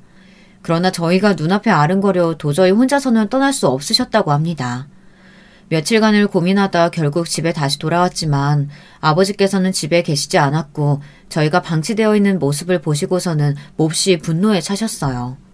재활용조차 못할 인간이라면서요. 어머니께서는 그렇게 저와 동생들을 데리고 집을 나오셨습니다. 4명이 된 저희 식구는 아이러니하게도 아버지와 함께 지낼 때보다는 훨씬 화목하고 행복했어요. 물론 새로 구한 집도 여전히 오래된 빌라의 단칸방이었고 형편도 넉넉치는 않았지만 매일같이 방에 들어누워 술을 마시거나 물건을 던지시며 욕을 하시던 아버지가 사라진 집안은 몹시 평화로웠습니다. 어머니는 여전히 아침부터 저녁까지 저희를 먹여 살리시기 위해 일을 하시느라 바쁘셨기에 집안일을 온전히 저의 몫이었어요. 저는 학교를 다니면서도 집안 청소며 빨래, 동생들의 뒷바라지를 모두 도맡아 했습니다. 그렇게 시간이 흘러 저는 고등학생이 되었고 그날 평소보다 조금 일찍 집에 돌아오신 어머니께서는 드물게도 혼자 술잔을 기울이셨습니다. 그런 어머니의 맞은편에 앉아 오늘 밖에서 무슨 일 있으셨냐며 조심스레 물었어요. 그러니 어머니께서는 한숨을 쉬시며 잠시 뜸을 들이셨어요. 그러다 입을 여셨죠. 오늘 연락받았는데 네 아빠가 죽었대. 간암에 걸려서 죽었다고. 그렇게 술을 마셔대더니 내 그럴 줄 알았다. 갑작스러운 소식에 저도 기분이 이상했어요. 분명 아버지를 많이 원망하기는 했지만 그래도 어린 시절에 아버지와 함께했던 좋은 기억들도 조금은 남아있었으니까요. 뭐라고 대답을 해야 할지 망설이던 차에 술잔을 기울이시던 어머니께서 다시 이야기를 시작하셨습니다. 그날은 유난히 날씨가 덥던 여름날이었어. 미신기를 돌리는데 땀이 뚝뚝 떨어져서 옷감이 젖을 정도였지. 공장 안은 완전히 찜통이었어. 환기구가 돌아가곤 있었지만 시원하기는커녕 완전히 뜨거운 바람만이 불었다. 몹시 다들 지쳐 있었어. 멍하니 미신기를 돌리고 있는데 갑자기 바깥쪽에서 커다란 소리가 났어. 뭔가 무거운 것이 바닥에 떨어지는 듯한 소리였고 사람들이 웅성거리는 소리가 이어졌다. 바깥에서 무슨 사고가 났나 싶었지만 그건 나와 별 상관없는 일이었어. 당시에 나한테는 할당량을 빠르게 채우고 너와 네 동생들이 기다리고 있는 집으로 돌아가는 일이 더 중요했으니까. 그러나 곧 어떤 일꾼이 내게 다가와서 네 아빠 이름을 말하며 그 사람 부인이 맞냐고 물어오더라. 그렇다 대답하니까 빨리 나와보라고 내게 손짓을 했어. 어안이 벙벙해서 그 사람을 따라갔지. 그렇게 나간 바깥에서는 바닥에 쓰러져 있던 사람을 여러 일꾼들이 둘러싸고 있었고 바닥에 누워있던 사람은 다름 아닌 네 아빠였다. 네 아빠의 한쪽 다리가 완전히 짓뭉개져 있었어. 철제 박스가 네 아버지 위로 쓰러졌고 미처 피하지 못했던 그 사람은 한쪽 다리를 잃고 만 거야. 그날은 정말 더웠고 온몸에 땀이 비오듯이 나더구나. 눈앞의 풍경이 실제인지 환상인지 분간이 가지 않았어. 머리가 핑 돌고 그대로 바닥에 쓰러지고 말았지. 눈을 떴을 때는 병원이었어.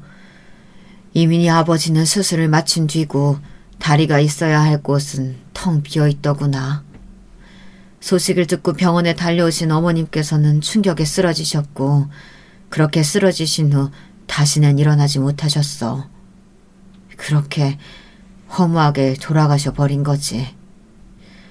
한쪽 다리를 잃은 네 아빠를 부축한 채 집에 돌아오는데 너무나 앞길이 막막하더구나. 너희에게 이 상황을 어떻게 설명해야 할지도 모르겠고 어머니의 죽음을 슬퍼할 겨를도 없었고 너도 알다시피 그날 이후로 네 아빠는 완전히 다른 사람처럼 변했다.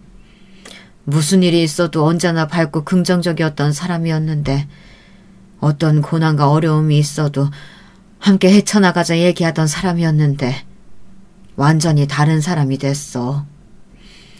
다른 사람들이 자기를 다리병신이라고 손가락질한다고 생각했고 나에게도 매번 공격적인 말투였다. 당신도 속으로 날 비웃고 원망하고 있는 거 다 안다고. 난 항상 아니라고.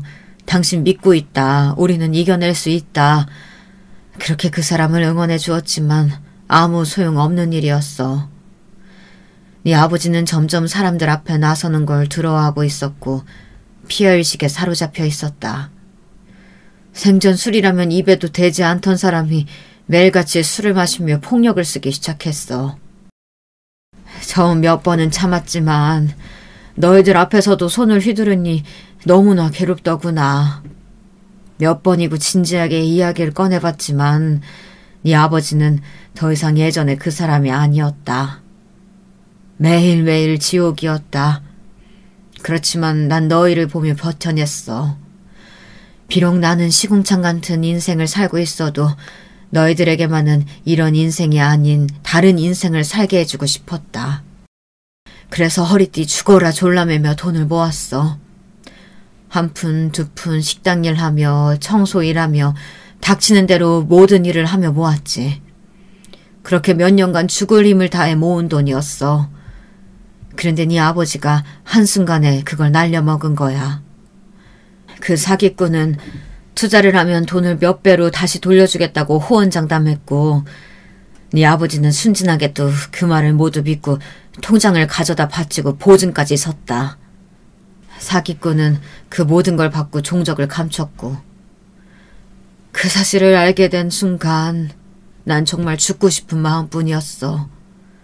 지금껏 어떻게든 버티며 꾸역꾸역 살아온 내 인생, 내 모든 세월이 부정당하는 기분이었다. 그렇게 집을 나갔고 실은 그날 목숨을 끊을 생각이었지. 근데 너랑 네 동생들 얼굴이 눈앞에 아른거려서 도저히 혼자서는 죽을 수가 없더구나. 너한테는 항상 미안한 마음뿐이다. 내가 힘들다는 핑계로 네게 너무 무거운 짐을 지은 거 다 알고 있다. 내게는 평생 사죄해도 모자라. 네가 도대체 무슨 죄가 있겠어. 나 같은 못난 부모 둔 것이 죄라면 죄겠지. 도무지 너를 볼 낯이 없구나. 그렇게 어머니는 제 앞에서 한참을 오열하셨습니다. 저도 그런 어머니의 말씀에 눈물이 왈칵 쏟아졌어요. 어머니께서는 제게 아무런 죄가 없다고 하셨지만 그러는 어머니께서는 무슨 죄가 있으셨겠어요. 그저 사랑하는 남편을 믿고 결혼을 하고 아이를 낳고 있는 힘껏 최선을 다해 열심히 살아오셨을 뿐인데 저는 어머니가 전혀 원망스럽지 않았습니다. 오히려 너무 안쓰럽고 죄송스러운 마음뿐이었어요. 그리고 지금껏 어머니께서 조금이나마 마음의 짐을 덜실 수 있도록 더 열심히 어머니를 돕고 동생들 뒷바라지를 하며 살아왔습니다. 저는 비록 대학교에 진학하지 못했지만 동생들만은 많이 배우기를 바랬고 고등학교를 졸업한 후 낮에는 마트에서 계산원 일을, 밤에는 청소 일을 했어요. 몸은 몹시 고되고 힘들었지만 동생들이 좋은 대학에 진학하는 모습을 보며 너무나 행복했습니다. 당시의 제 삶은 언제나 저보다는 어머니 그리고 동생들이 먼저였어요. 저의 행복보다는 가족들의 행복이 우선이었고 저는 배고프더라도 동생들은 하나라도 더 먹이고 싶은 마음이었습니다. 어머니께서는 그런 저에게 언제나 미안한 마음을 가지고 계셨기에 동생들도 모두 대학에 진학했고 자기 앞가림은 스스로 할 수 있는 나이가 되었으니 이제는 너도 네 삶을 더 돌보라고 말씀하셨어요. 그러나 막상 저 스스로를 돌보려고 하니 뭐부터 시작해야 할지 잘 모르겠더라고요. 저는 지금껏 살아오며 여운이 즐거움이니 그런 것들을 즐겨본 적이 없었으니까요. 안녕하세요. 요즘 날씨가 참 덥죠. 뵌지는 꽤 오래됐는데 인사를 드리는 건 처음이네요. 그런 제 삶에 나타났던 즐거움은 다름 아닌 저희 남편이었습니다. 남편과 처음 만난 것은 제가 일하던 마트에서였어요. 남편은 마트에 식자재를 배달하던 트럭 기사였고 더운 날씨에 남편이 제게 음료수를 나눠주며 우연히 이야기를 나누게 되었습니다. 남편과 저는 비슷한 점이 참 많은 사람이었어요. 남편도 저처럼 아주 어려운 환경에서 자라온 사람이었고 어렸을 적부터 홀어머니를 모시고 살아왔다고 했습니다. 남편의 어머니께서는 아버지에 대한 이야기를 한 번도 해주신 적이 없었고 아버지께서 어떤 사람인지 왜 어머니 혼자 남편을 낳고 키우셨던 건지 아무것도 아는 것이 없다고 했어요. 남편 또한 저처럼 반지하방에서 자라면서 아픈 어머니를 부양하느라 공부는 꿈도 꿀 수 없었다고 합니다. 고등학교를 졸업하자마자 면허를 따서 운전기사 일을 시작했다고 했습니다. 어머니께서는 얼마 전 오래전부터 앓고 계시던 암으로 돌아가셨다고 해요. 그것마저도 저희 아버지와 똑같았습니다. 저는 공통점이 많은 남편과 점점 가까워지기 시작했고 결국 저희는 연인으로 발전하게 되었습니다. 남편은 저의 어려운 집안 사정과 제가 자라온 환경을 누구보다도 잘 이해해주는 사람이었어요. 저는 이 사람과 함께라면 남은 인생을 행복하게 살 수 있을 거라는 확신이 들었어요. 그렇게 저와 남편은 결혼을 하게 되었고 제 결혼 소식을 들은 가족들은 모두 기뻐했습니다. 물론 결혼을 했다고 해서 갑자기 형편이 좋아졌다거나 모든 일들이 술술 잘 풀리게 된 것은 아니었어요. 저와 남편은 여전히 단칸방에 살고 있었고 그리 부유하지도 않았지만 그래도 남편과 함께 보내는 일상은 너무나 행복했습니다. 주말마다 가까운 곳으로 나들이도 가고 가끔은 외식도 하고 함께 장도 보면서요. 그렇게 평화로운 나날들이 계속되던 어느 날이었어요. 여보, 사실 할 말이 있어. 사실 나 어제 우리 아버지 만나고 왔어. 지난 세월 동안 한 번도 먼저 남편과 시어머니를 찾은 적이 없으셨던 시아버지께서 갑작스레 남편에게 연락을 해오셨다고 했습니다. 갑작스러운 연락이 당황스럽기는 했지만 남편은 언제나 아버지에 대해 궁금해했었고 결국 시아버지를 만나러 다녀왔다고 했어요. 아버지께서 연락이 오셨다는 것만으로도 충분히 놀랄 일이었는데 더 놀라운 소식은 그것뿐만이 아니었습니다. 약속 장소에 나타나신 시아버지께서는 무려 한 회사의 사장님이셨고 한눈에 봐도 몹시 부유해 보였다고 했습니다. 약속 장소도 남편은 태어나 한 번도 가본 적 없던 고급 식당이었고 정말 이런 사람이 내 아버지가 맞나 하는 생각마저 들었다고 했습니다. 솔직히 처음에는 원망스러운 마음이 먼저 들었어. 이렇게 부유한 형편에 돈이 많은 사람이었다면 나랑 어머니를 왜 그런 환경에서 살게 둔 건지. 조금이나마 도움을 줄 수는 없었던 건지. 그런데 아버지께서는 그동안 내 존재를 모르고 살아오셨다고 하더라. 어머니와 아버지께서는 젊은 시절에 연인이셨대. 그런데 어머니께서 어느 날 갑자기 이별을 통보하고 사라져버리신 거야. 어머니께서는 아버지 집안에 비해 몹시 가난한 집안 출신이셨거든. 아버지께서는 어머니와 결혼할 생각이셨지만 당연히 집안에서는 반대가 심했고 어머니께서는 그런 아버지를 위해 본인이 사라져주는 게 맞다고 생각했나 봐. 애써 매정하게 이별을 말하고 떠나셨던 거야. 그런데 이별을 한 뒤에서야 뱃속에 내가 이미 자라고 있었다는 사실을 깨달으신 거지. 결국 어머니께서는 어려운 환경에서 날 혼자 키우셨고 아버지께서는 그 뒤로 사라진 어머니를 그리워하시다가 집에서 정해준 정혼자와 결혼하셨대. 시아버지께서는 정혼자였던 아내와 결혼해 아들도 낳고 오랫동안 함께 살아오기는 했지만 세월이 지난 지금까지도 여전히 남편의 어머니가 간간히 떠올랐고 몹시 그리우셨다고 합니다. 그렇게 시아버지께서는 계속해서 어머니의 소식을 쫓아오다가 어머니께 아들이 있었다는 사실을 알아내시게 되었고 수소문을 해 남편을 찾아왔던 것이었습니다. 시아버지께서는 늦었지만 지금이라도 아버지 노릇을 하고 싶다며 남편을 돕고 싶다 말씀하셨지만 남편은 도와주실 것 없다. 지금도 충분히 잘 살고 있다며 시아버지의 도움을 거절했습니다. 그러나 시아버지께서는 지금이 아니더라도 언젠가 도움이 필요하게 된다면 꼭 말해달라고 남편의 약속을 받아내셨다고 해요. 앞으로는 가족처럼 서로 왕래하며 지내고 싶다는 뜻을 내비치셨다고 합니다. 남편은 지금 가족이 있으시지 않느냐. 아버지께서는 몰라도 그 사람들은 저를 가족이라고 생각하지 않을 거라며 거절했지만 시아버지께서는 계속해서 간곡히 부탁을 해오셨다고 해요. 결국 끈질긴 설득에 남편은 고개를 끄덕였다고 합니다. 그렇게 남편과 저는 시아버지의 가족들과 만남을 가지게 되었어요. 시댁에서는 매달 한 번씩 가족들끼리 저녁 식사를 하는 문화가 있다고 해요. 시아버지께서는 그 식사 자리에 저희를 초대해 주셨고 저와 남편은 몹시 떨리는 마음으로 시댁을 찾았습니다. 처음 만난 시어머니와 도련님께서는 걱정과는 다르게 저희를 꽤 살갑게 맞이해 주셨어요. 시어머니께서는 시아버지와 처음 결혼할 때부터 남편의 어머니에 대한 이야기를 알고 있었다며 이미 다 지난 일이고 악감정은 없다고 말씀하셨습니다. 한때는 내가 네 어머니 자리를 뺏었다는 생각도 했었지. 애초에 이 양반과 결혼한 것도 집안에서 정해준 혼사였으니 나도 나 싫다는 남자가 그리 반갑지는 않았다. 지금 와서야 다 지난 일들이니 아무 상관없긴 하다만 이렇게 장성한 아들이 있다는 얘기 들었을 때는 조금 놀랍긴 하더구나. 우리 아들이 어렸을 때부터 형 갖고 싶다고 졸라대곤 했거든. 뭐 이제라도 이렇게 만나게 돼서 다행이라고 해야 할지. 시어머니의 장난스러운 말씀에 저와 남편도 금세 긴장이 풀렸어요. 식사 자리는 나름 화기애애하게 진행되는 듯 했어요. 그러나 한 가지 문제가 있었습니다. 바로 동서였어요. 동서는 시어머니와 도련님과는 다르게 저희를 그닥 반기지 않는 눈치였습니다. 반기지 않았다는 표현은 너무 얌전한 표현인 것 같아요.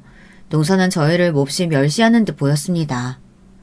동서는 저와 남편과는 다르게 부잣집에서 교육을 잘 받고 자란 여자라고 했거든요. 그러나 제가 느끼기에는 동서는 교육을 잘 받은 것 치고는 그리 품위 있는 사람은 아니었습니다.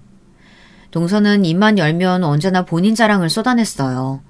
미국에 있는 본인의 친정집이 100억대 부자라는 등 자기는 이런 별거 아닌 집안에 시집올 사람이 아니었다는 등 이런 인간들하고 같이 밥을 먹어야 한다니 도대체 어디까지 집안 격을 떨어뜨리려고 하시는 거냐 비아냥대기 일쑤였고요. 그럴 때마다 매번 시아버지께서는 호통을 치셨지만 동서의 입은 멈출 줄을 몰랐습니다. 다른 시댁 식구들을 생각해서 웬만하면 참아보려고 했지만 한 달에 한 번 갖는 만남조차도 동서 때문에 몹시 고역이었어요. 결국 저희는 더 이상 저녁 식사에 참여할 수 없을 것 같다는 뜻을 시아버지께 전했습니다. 시아버지께서는 몹시 아쉬우신 눈치였어요. 하지만 자리가 불편하다는 남편의 말에 더 이상의 강요를 하시지는 않았습니다. 그렇게 시댁과의 저녁 식사는 중단되었지만 시아버지와는 여전히 교류를 하며 일상을 보내던 중이었습니다. 얼마 후에 우리 가족 행사가 있다. 이런 자리 부담스러워하는 거 알고 있지만 이번에는 꼭 참여를 해줬으면 좋겠구나. 행사에 친인척들과 지인들이 많이 올 거야. 그 사람들한테 너와 며느리를 소개시켜주고 싶구나. 시아버지께서는 얼마 후에 가족 행사가 있다며 저와 남편이 그 행사에 참여하기를 원하셨어요. 그 행사는 다름 아닌 동서 아들의 돌잔치였습니다. 다른 것도 아니고 동서와 관련된 행사라니 솔직히 말해서 썩 내키지는 않았어요. 저녁 식사를 중단한 이후 시아버지께서 몹시 섭섭하신 눈치였기에 이번마저 시아버지의 청을 거절할 수 없어 결국 행사에 참여하겠다 답을 드렸습니다.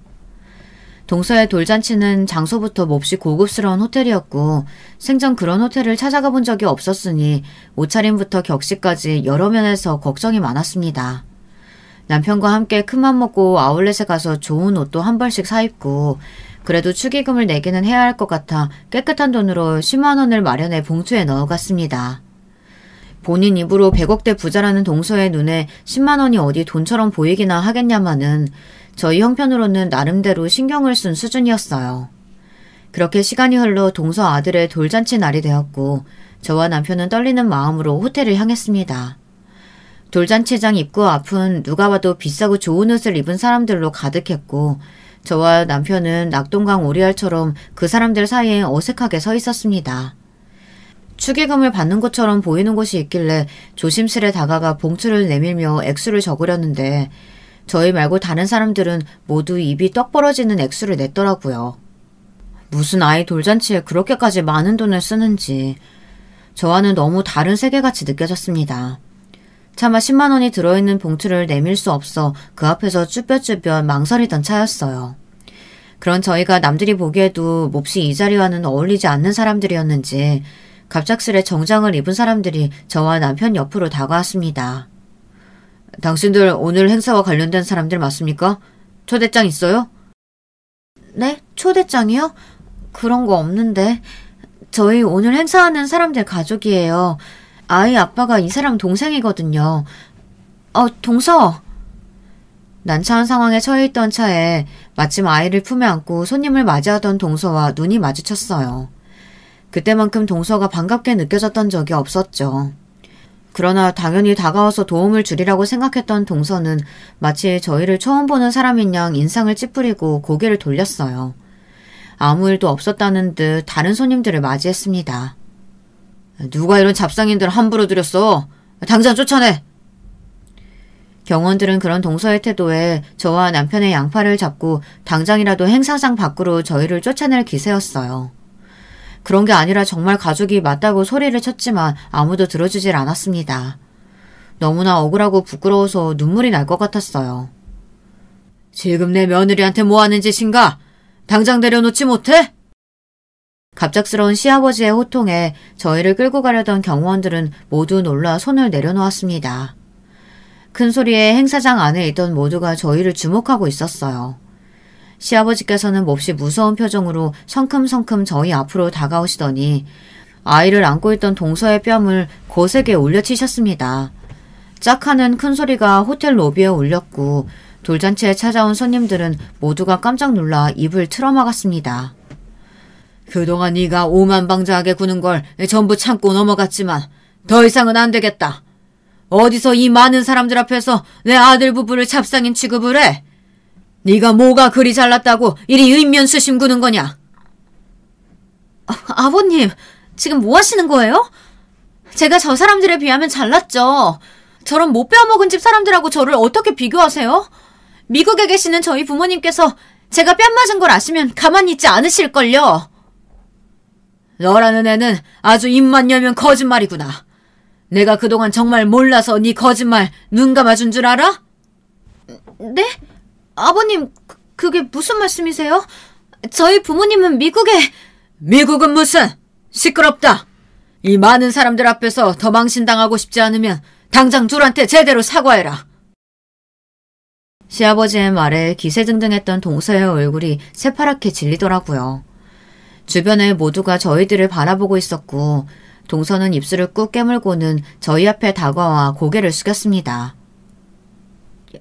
형님, 죄송합니다. 제가 잠시 사람을 헷갈렸던 것 같아요. 일부러 그랬던 건 아니에요.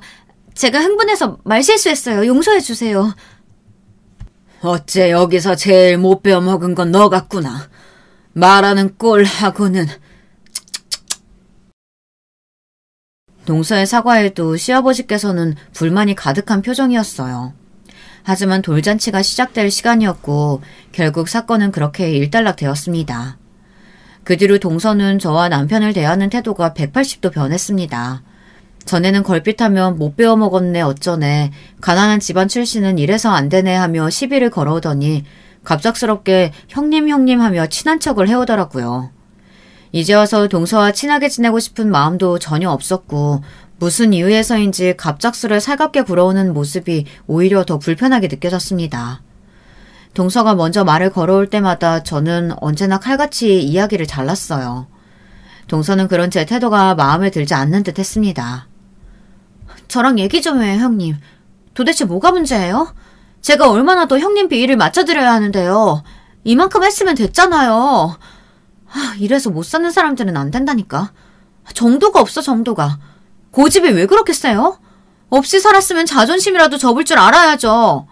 아버님이 좀 예뻐하시니까 눈에 뵈는 게 없으세요? 그쪽 남편만 아들이에요? 저희 남편도 똑같은 아버님 아들이에요. 그것도 정실 부인 아들이요. 당신네들 같은 종자랑은 비교가 안 된다고요. 동서, 갑자기 무슨 말인지 모르겠네. 없이 살았으면 자존심이라도 접을 줄 알아야 한다니. 내가 언제 동서 앞에서 자존심 부린 적 있어? 오히려 그건 내가 하고 싶은 말이야. 동서야말로 자존심 좀 그만 부려. 부잣집에서 좋은 교육받고 자랐다는 사람이 왜 그렇게 품위가 없어? 처음 만나는 자리에서부터 사람 면전에 대다고 욕할 때는 언제고 이제 와서 갑자기 왜 친한 척이야? 뭔가 캥기는 거라도 있는 모양이지? 뭐예요? 내가 캥기는 게 뭐가 있다고 그래요? 모 눈에는 뭐만 보인다더니 어이가 없어서. 그렇게 동서는 화를 내며 먼저 자리를 떠버렸고 그 이후로 되지도 않던 착한 동서 놀이는 끝이 났는지 제게 친한 척 말을 걸어오지는 않았어요. 그렇지만 시아버지 앞에서는 여전히 순한 양처럼 굴었습니다. 동서가 시아버지께 뭔가 약점이 잡힌 것이 분명했어요. 심증은 있었지만 물증은 없었죠. 그날의 일을 직접 목격한 것은 저와 남편뿐만이었으니 시어머니와 도련님께서는 전혀 아는 바가 없어 보였고요. 그렇게 묘한 기류가 흐르던 날들이 계속되었고 얼마 지나지 않아 일이 터졌습니다. 그날은 시아버지의 생신이었고 가족들은 물론 회사 사람들이 모두 모여 생신 기념 피로연을 열었습니다. 시아버지께서는 지난 가족 행사에서 저와 남편을 제대로 소개시키지 못했다며 이번 행사에서는 정식으로 인사를 시키겠다고 말씀하셨어요. 남편은 조금 부담스러워하는 눈치였어요. 그러나 시아버지께서 완고하셨고 결국 행사 중간에 남편을 옆으로 불러 세우셨어요. 여러분, 제가 얼마 전에 찾게 된 저희 장남입니다. 오랜 세월 동안 존재조차 모르고 있다가 이제야 만났죠. 저와 쏙 빼닮지 않았습니까? 하하하, 정식 소개가 늦었네요. 옆에는 제 첫째 며느리입니다. 이제 한 가족이나 다름없는 사람들이니 잘 부탁드립니다. 남편과 저는 어색하게 웃으며 연회장 안의 사람들과 인사를 나눴어요. 동서는 그 모습을 몹시 아니꼽게 바라보고 있었죠. 인사가 끝나갈 때쯤 시아버지께서는 저희 앞으로 처음 뵙는 남자분을 데려오셨습니다. 이쪽은 내 오랜 친구. 미국에서 지내시다 오랜만에 한국 들어와서 얼굴도 볼 겸 초대했네. 아, 그러고 보니 우리 둘째 며느리랑은 아는 사이일지도 모르겠구만. 자네가 강의하는 그 대학 출신이거든. 그래? 한인 동문회에서 본 적이 없는데 무슨 과라고 했었지? 내 주변에 아는 사람이 있을지도 모르겠네. 그러니까 제가 학교 다닐 때 당시에 좀 바빴거든요. 네, 많이 바빴죠. 그리고 한인들보다는 외국인들하고 주로 어울리기도 했고요. 제가 미국에서 태어나서요. 한인 동문회 같은 게 있었나요? 전 들어본 적이 없는데요. 그리고 전공은 경영학, 문학이었어요. 문학과였죠. 동서는 갑작스러운 시아버지 친구분의 물음에 몹시 당황한 눈치였고 버벅거리며 제대로 대답을 하지 못했습니다. 필요한 자리에 참석했던 사람들은 모두 그런 동서를 보며 의아한 얼굴이었어요. 한인 동문회를 들어본 적이 없다니? 문학과? 우리 대학엔 그런 과가 없는데 뭔가 잘못 알고 있는 거 아닌가? 제가 헷갈렸네요. 제가 나온 대학은 그 대학이 아니라 그 대학 바로 옆에 있던... 그만하면 충분하다. 도대체 언제까지 그 웃기지도 않은 연극을 할 생각이냐? 네 입으로 먼저 모든 거짓말 밝히고 사과하면 조금이라도 아량을 베풀어 주려고 했더니만. 네가 외국 대학은커녕 고등학교 졸업도 못했다는 사실 다 알고 있다. 부모님이 미국에 계신 게 아니라 오래전에 돌아가셨다는 사실도. 아버님, 그럼 아버님께서 일부러 이 사람 데려오신 거예요? 절 곤란하게 만드시려고요? 널 곤란하게 만든 건 내가 아니라 스스로겠지. 하나부터 열까지 거짓말로 우릴 속여놓고 어디서 뻔뻔하게 언성을 높여? 오늘부로 너는 내 며느리도 뭣도 아니다. 당장 이 자리에서 나가! 필요한 자리는 그렇게 엉망이 되었고 시아버지와 동서의 대화를 들은 도련님과 시어머니께서도 몹시 충격을 받으신 듯 했습니다. 알고 보니 100억대 부자라던 동서의 친정은 애초부터 존재하지도 않았던 겁니다. 동서는 저와 남편처럼 어려운 집안 출신이었고 몹시 가난한 어린 시절을 보냈다고 합니다. 가난이 지긋지긋했던 동서는 부모님이 돌아가신 후 미국에서 혼자 한국으로 공부하러 온 부자 학생인 척 가짜 자료들을 만들어 신분을 속였습니다. 동서는 위조한 자료들로 여러 집안 자제들과 선을 받고 그러다 도련님을 만나게 되어 가짜 신분으로 결혼까지 했습니다. 시아버지께서는 결혼 후 얼마 지나지 않아 그 사실을 알게 되셨다고 했어요. 처음에는 이 사실을 가족들 모두에게 밝히려고 했지만 이미 동서가 도련님의 아이를 임신한 후였다고 합니다. 동서가 뻔뻔하게 거짓말을 할 때마다 속으로는 기가 차셨지만 시아버지께서는 분란을 만들어 가족의 평화를 해치고 싶지 않으셨다고 했어요. 그러나 동서는 날이 갈수록 거만해졌고 아들을 낳고 난 후로는 더더욱 유세가 심해졌다고 합니다. 시아버지께서는 점점 그런 동서가 거슬리셨고 그런 시아버지의 거슬림에 정점을 찍었던 것이 바로 돌잔치에서의 사건이었죠. 그 뒤로 시아버지께서는 동서의 콧대를 크게 눌러줄 계획을 벼르고 계셨다고 합니다. 출신을 속여 결혼한 것이 모두에게 들통난 동서는 그 뒤로 얼굴을 들고 다니지 못하게 되었습니다. 당연히 도련님과는 이혼 절차를 밟게 되었고요. 아직 어린 동서의 아들에게는 좀 안 된 일이었지만 오히려 이혼이 빠를수록 아이가 엄마를 기억하지 못할 테니 오히려 좋은 일이라 볼 수도 있었죠. 도련님께서는 어쩐지 그동안 동서가 이상한 낌새를 자주 보였다며 혀를 찼습니다. 미국에서 살고 왔다는 사람이 어렸을 적 추억 얘기를 전혀 못할 때부터 의심을 했어야 하는데 그저 시간이 오래 지나서 생각이 잘 나지 않을 수도 있다고만 생각했어요. 돌이켜보면 이상한 점이 많았었는데 왜 한 번도 깊게 알아볼 생각을 하지 않았는지. 동서는 친정이 몹시 부자라고 큰 소리를 쳐놓고 혼수조차 제대로 해오지 않았었고 해외 자금이라 처리하는 데 시간이 많이 걸린다면서 돈에 관련된 이야기가 나오면 차일피일 미루기만 했었다고 합니다. 아는 사람의 소개로 시작된 선자리였기에 도련님께서는 조금 의문스럽게만 생각했지 동서의 모든 것이 가짜일 것이라고는 상상도 해보지 못했다고 했어요. 물론 그 지인도 동서의 거짓 자료들의 깜빡 속아 도련님께 선자리를 주선했던 것이었죠. 결혼 후 시간이 지날수록 도련님께서는 동서가 외국에서 오래 교육을 받은 부잣집 자제처럼 느껴지지 않을 때가 많았지만 본인이 괜히 예민하게 구는 것일 거라고 생각하고 애써 넘겨왔다며 자조적인 한숨을 내뱉으셨습니다. 혼인 소송 결과 동서는 뻔뻔하게도 억울함을 호소했지만 본인의 신분과 여러 자료들을 위조한 점이 사기 결혼으로 인정되었습니다. 결국 동서는 친권과 양육권을 모두 도련님에게 뺏기었고 엄청난 위자료를 물게 되었죠. 게다가 공문서를 위조한 죄로 형사처벌을 받게 되었다고 하더라고요. 땡전 한 푼 없이 시댁에서 쫓겨났으니 무슨 돈으로 위자료와 벌금을 낼지는 저도 모르겠네요. 또다시 어디선가 신분을 속여 사기를 치고 다닐지도 모르는 일이죠. 아마 전과자가 된 지금 거의 불가능한 일이겠지만요. 저와 남편은 얼마 전 결국 시댁 근처의 아파트로 이사를 오게 되었습니다.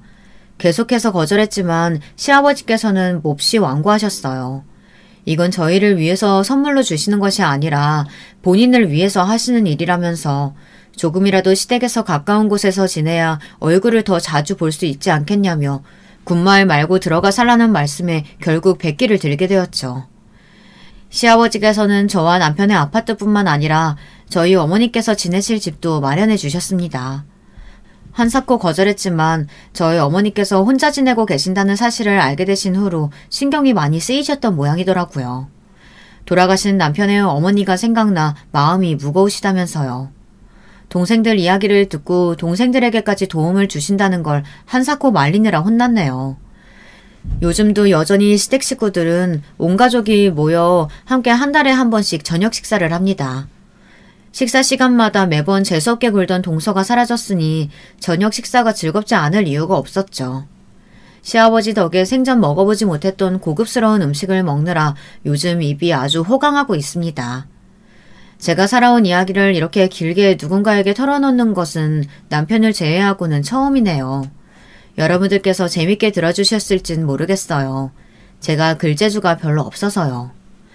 어렸을 적에는 참 세상이 어렵고 힘들고 나에게만 가혹하다고 생각했었는데 요즘은 너무나 행복한 나날들이 이어지고 있습니다. 동생들도 모두 제 갈 길을 찾아 잘 살고 있고 어머니께서도 몹시 정정하시고요.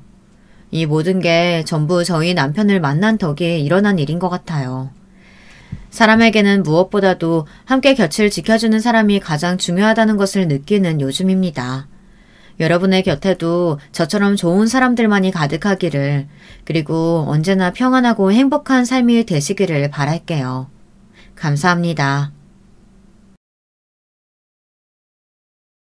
여러분, 두 번째 사연 시작하기 전에 좋아요, 구독 꼭 눌러주실 거죠?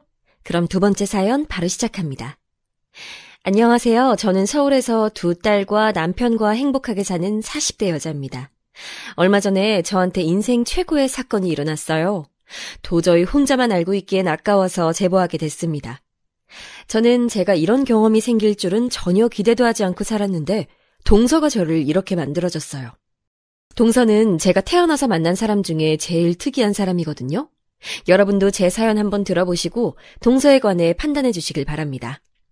제 사연을 말하려면 가장 먼저 제 배경에 대해 말하고 넘어가야 이해가 쉬워서 짚고 넘어가자면 저는 지극히 평범한 가정에서 태어났어요. 충분하게 여유로운 집안도 아니고 그렇다고 가난해서 밥을 굶는 집도 아니고 진짜 말 그대로 평범한 집안에서 자랐습니다. 공무원이었던 아버지와 집에서 살림하셨던 어머니, 그리고 저와 남동생 2명까지 그렇게 우리 5가족은 적당히 화목하고 적당히 서로 싸우면서 자랐어요. 남동생들이 저와 나이가 그렇게 터울이 많지 않아 어린 시절을 생각하면 셋이 놀이터에서 하도 놀아서 온몸이 흙으로 덮였던 기억이 납니다. 여자 형제가 없어서 다소 과격했던 저는 하필 나이도 첫째라 동생들을 통솔해야 해서 성격이 어렸을 때부터 장난 아니었대요. 제 기억 속에는 없는데 엄마 말로는 동생들을 괴롭히면 제가 집에서 누워있다가도 일어나서 직접 괴롭힌 아이들을 찾아가서 응징해줬다고 하더라고요. 그 덕분인지 남동생들과는 지금까지도 그렇게 막 사이가 나쁘진 않습니다. 셋이 싸우기도 많이 싸우고 잘 맞을 때는 최고의 친구로 학창시절을 보냈어요. 아버지는 무뚝뚝하셨는데 그래도 우리 가족에겐 나름 다정한 면이 있으셨습니다. 특히 제가 혼자 여자라고 남동생들 몰래 용돈을 더 주시기도 하고 큰딸이 최고라고 저를 많이 예뻐하셨어요. 무뚝뚝한 성격에 말이 많진 않아도 우리를 사랑하는 마음 하나는 최고였습니다. 그렇게 속을 알 수 없는 아버지와 달리 어머니는 3명의 자식들을 한마디로 조용히 시키시는 분이셨어요. 흔히 말하는 대장부 같은 어머니는 어디 가서 당하고 살지 않던 분이었는데 덕분에 남동생들과 저는 사춘기도 조용히 넘어갈 정도였습니다. 그래서 제가 성인이 되기 전의 기억은 그냥 진짜 평범한 대한민국의 일반적인 가정이었어요. 영화에 나오는 것처럼 유난스럽게 화목하진 않아도 적어도 콩가루 집안이거나 불행이 집에 크게 찾아오거나 그러지도 않았습니다. 친척들 간의 문제도 전혀 없었는데 양가 어른들 특징이 다들 조용하시고 문제를 만들기 싫어하는 분들이라 친척 갈등도 없이 지나갔어요. 그러다 제 인생이 바뀌는 계기가 있었는데 정확히 말하자면 제 인생이 아니고 우리 가족 전체의 인생이 바뀐 계기가 있었습니다. 우리는 지방에 있는 광역시에서 살고 있었는데 어머니가 부동산에 굉장히 관심이 많으셨거든요. 상당히 사교적이고 활발한 성격의 어머니는 모임이 유독 많으셔서 우리 3남매의 친구들 모임도 있었고 같은 지역 엄마들과의 모임과 아버지 회사의 아내들 모임 등 사회활동이 아주 많으셨습니다. 그러다 어떤 모임에서 부동산 얘기가 나와서 어머니가 그때부터 부동산에 관심을 크게 가졌는데 정말 너무 운이 좋게 제가 딱 대학에 입학했을 때 우리 집 재산이 2배로 늘어났어요. 엄마가 투자한 게 적절한 시기에 빛을 받고 덕분에 우리 3남매는 대학을 가서 등록금 걱정을 전혀 하지 않아도 됐습니다. 그리고 몇 년이 지나자 등록금 걱정뿐만이 아니고 용돈 걱정도 하지 않아도 될 정도로 어머니의 선구하는 빛을 발하게 됐어요. 어머니가 부동산으로 성공하자 아버지도 어머니를 전적으로 의지해서 두 분이 전문적으로 땅을 보러 다니시더니 우리 집은 금세 남들보다 더 많이 여유롭게 살 수 있게 됐죠. 어머니는 아파트 명의는 거짓말을 하지 않는다고 대학생인 저에게 명의 이전을 시켜주어 저는 졸업도 하기 전에 아파트가 생기기도 했어요. 덕분에 해외여행도 많이 다니고 생활비 걱정 없이 대학 생활을 보내서 아주 감사한 마음을 가졌습니다. 확실히 집에 여유가 생기니 가족들 사이도 더욱 좋아져 우리 5은 여행도 자주 다니고 돈독해졌어요. 그러다 제가 딱 졸업하기 직전에 엄마는 사업을 하나 시작하셨습니다. 워낙 꾸미는 걸 좋아하고 잘하는 엄마는 화장품 사업을 하고 싶다고 진지하게 여기저기 상담을 다녔어요. 본인이 번 돈으로 사업을 한다니까 당연히 응원하면서도 한편으론 걱정되어 아버지와 저도 주변에 많이 물어보면서 정보를 얻었습니다. 아예 몰아도 있던 회사를 인수하는 것이 아니고 엄마는 처음부터 자신의 회사를 만들고 싶어 하셔서 옆에서 제가 도울 수 있는 것들은 다 도와줬어요. 그러면서 자연스럽게 졸업하고 회사에 나가 일을 많이 도와줬는데 사업도 다 운이라고 하잖아요. 마침 엄마의 회사는 때를 잘 타서 예상보다 큰 수익을 가질 수 있었습니다. 그 모습을 보고 우리 이모는 엄마 사주가 돈줄을 쥐고 태어난 사주라 그렇다고 하던데 저는 엄마가 얼마나 고생하고 많이 신경 썼는지 아니까 오히려 잠도 자지 않고 매진하는 엄마가 안쓰러웠어요. 그래서 더욱 도울 수 있는 것들은 도왔는데 예를 들어 공장에 가거나 거래처에 갈 때 엄마가 운전에 미숙하셔서 대신 운전도 하고 엄마 비서처럼 식사도 챙기고 했습니다. 회사가 커지면서 직원들 채용도 했는데 면접에도 들어가고 제가 마침 대학 전공이 회계여서 전공을 살려 엄마를 많이 도와줬어요. 엄마는 그런 제가 고맙고 기특하다고 저를 회사 임원이라고 말하고 다니셨죠. 그러다 아버지도 퇴직하시고 엄마 회사에 소일거리를 하러 나오셔서 거의 온 가족이 엄마의 회사를 위해 일했다고 해도 과언이 아니랍니다. 동생들도 힘을 써야 하는 일이 생기면 나와서 도왔고 아무래도 처음부터 끝까지 다 알아서 해야 하는 게 사업이라 이렇게 5명이 매진해도 가끔은 벅차기도 했어요. 그렇게 일하다 보니 저는 어느새 결혼 정년기가 됐는데 그때 사귀던 남자친구가 있긴 했습니다. 대학생 때부터 사귀던 남자였는데 저는 그 남자친구와 결혼하려고 생각하고 있었어요. 그런데 믿었던 남자친구에게 배신을 당하게 됐는데 우리가 같은 학교여서 겹치는 지인이 매우 많았습니다. 어느 날 동기가 저에게 긴히 할 말이 있다고 저를 불러서 약속 장소에 나갔는데 믿을 수 없는 말을 듣게 됐어요. 얘 미주야, 네 남자친구 요즘 술자리에 나오면 자기 땡 잡았다고 얼마나 난리치는 줄 알아? 돈 보고 결혼하는 거라고 사람들 앞에서 하도 입을 털어서 내가 다 민망하더라. 넌 바빠서 모르는 것 같아서 알려주는 거야. 이따 술자리 또 있으니까 올 수 있으면 몰래 와봐. 처음 동기의 말을 듣고 저는 동기가 저를 놀리는 줄 알았습니다. 그도 그럴 것이 남자친구는 저에게 진짜 지극정성이었고 말 그대로 헌신적인 사람이었어요. 저를 오래 봐온 중고등학교 친구들도 남자친구 잘 만났다고 하고 당연히 우리 부모님과 심지어 동생들도 많이 봤던 사람이었습니다. 우리 막내 동생이 전공이 체육인데 마침 남자친구도 취미가 체육이라 같이 저를 빼고 둘이 만나서 체육관에 갈 정도로 친했어요. 가족들도 신뢰했고 남동생들도 제 남자친구가 언제 진짜 가족이 되는 거냐고 물을 정도였는데 저 말을 듣고 신뢰할 수가 없어서 직접 술자리에 나갔는데 동기의 말은 사실이었습니다. 미주? 당연히 좋지. 근데 더 좋은 건 걔네 집안 돈이지. 돈 보고 결혼하는 게 나쁜 건 아니잖아? 나 이제 부자야. 우리 엄마는 벌써 뭐하고 살지 신났더라. 술에 취해 얼굴은 벌게진 채로 우리 집 재산이 최고라고 떠드는 남자친구를 보고 참을 수가 없었어요. 당장 들어가서 육두문자를 내뱉으며 헤어지자고 하고 집으로 돌아오는데 너무 괘씸하고 원망스럽더라고요. 상황이 믿기지 않아 눈물도 나오지 않았는데 다음날 엄마가 둘이 여행 안 가냐고 묻는 말에 무너져서 얼마나 울었는지 모릅니다. 그 남자친구는 우리 집에 찾아오고 동생들을 찾아가고 엄마 회사에도 나와서 자기가 다 잘못했다고 무릎 꿇고 빌며 사정했는데 눈도 깜빡하지 않았어요. 이미 정이 떼질 대로 떼진 저는 그때는 제 인생의 결혼은 당연하고 남자도 없다고 생각했습니다. 아무도 믿을 수 없었고 그냥 결혼하고 싶지 않았어요.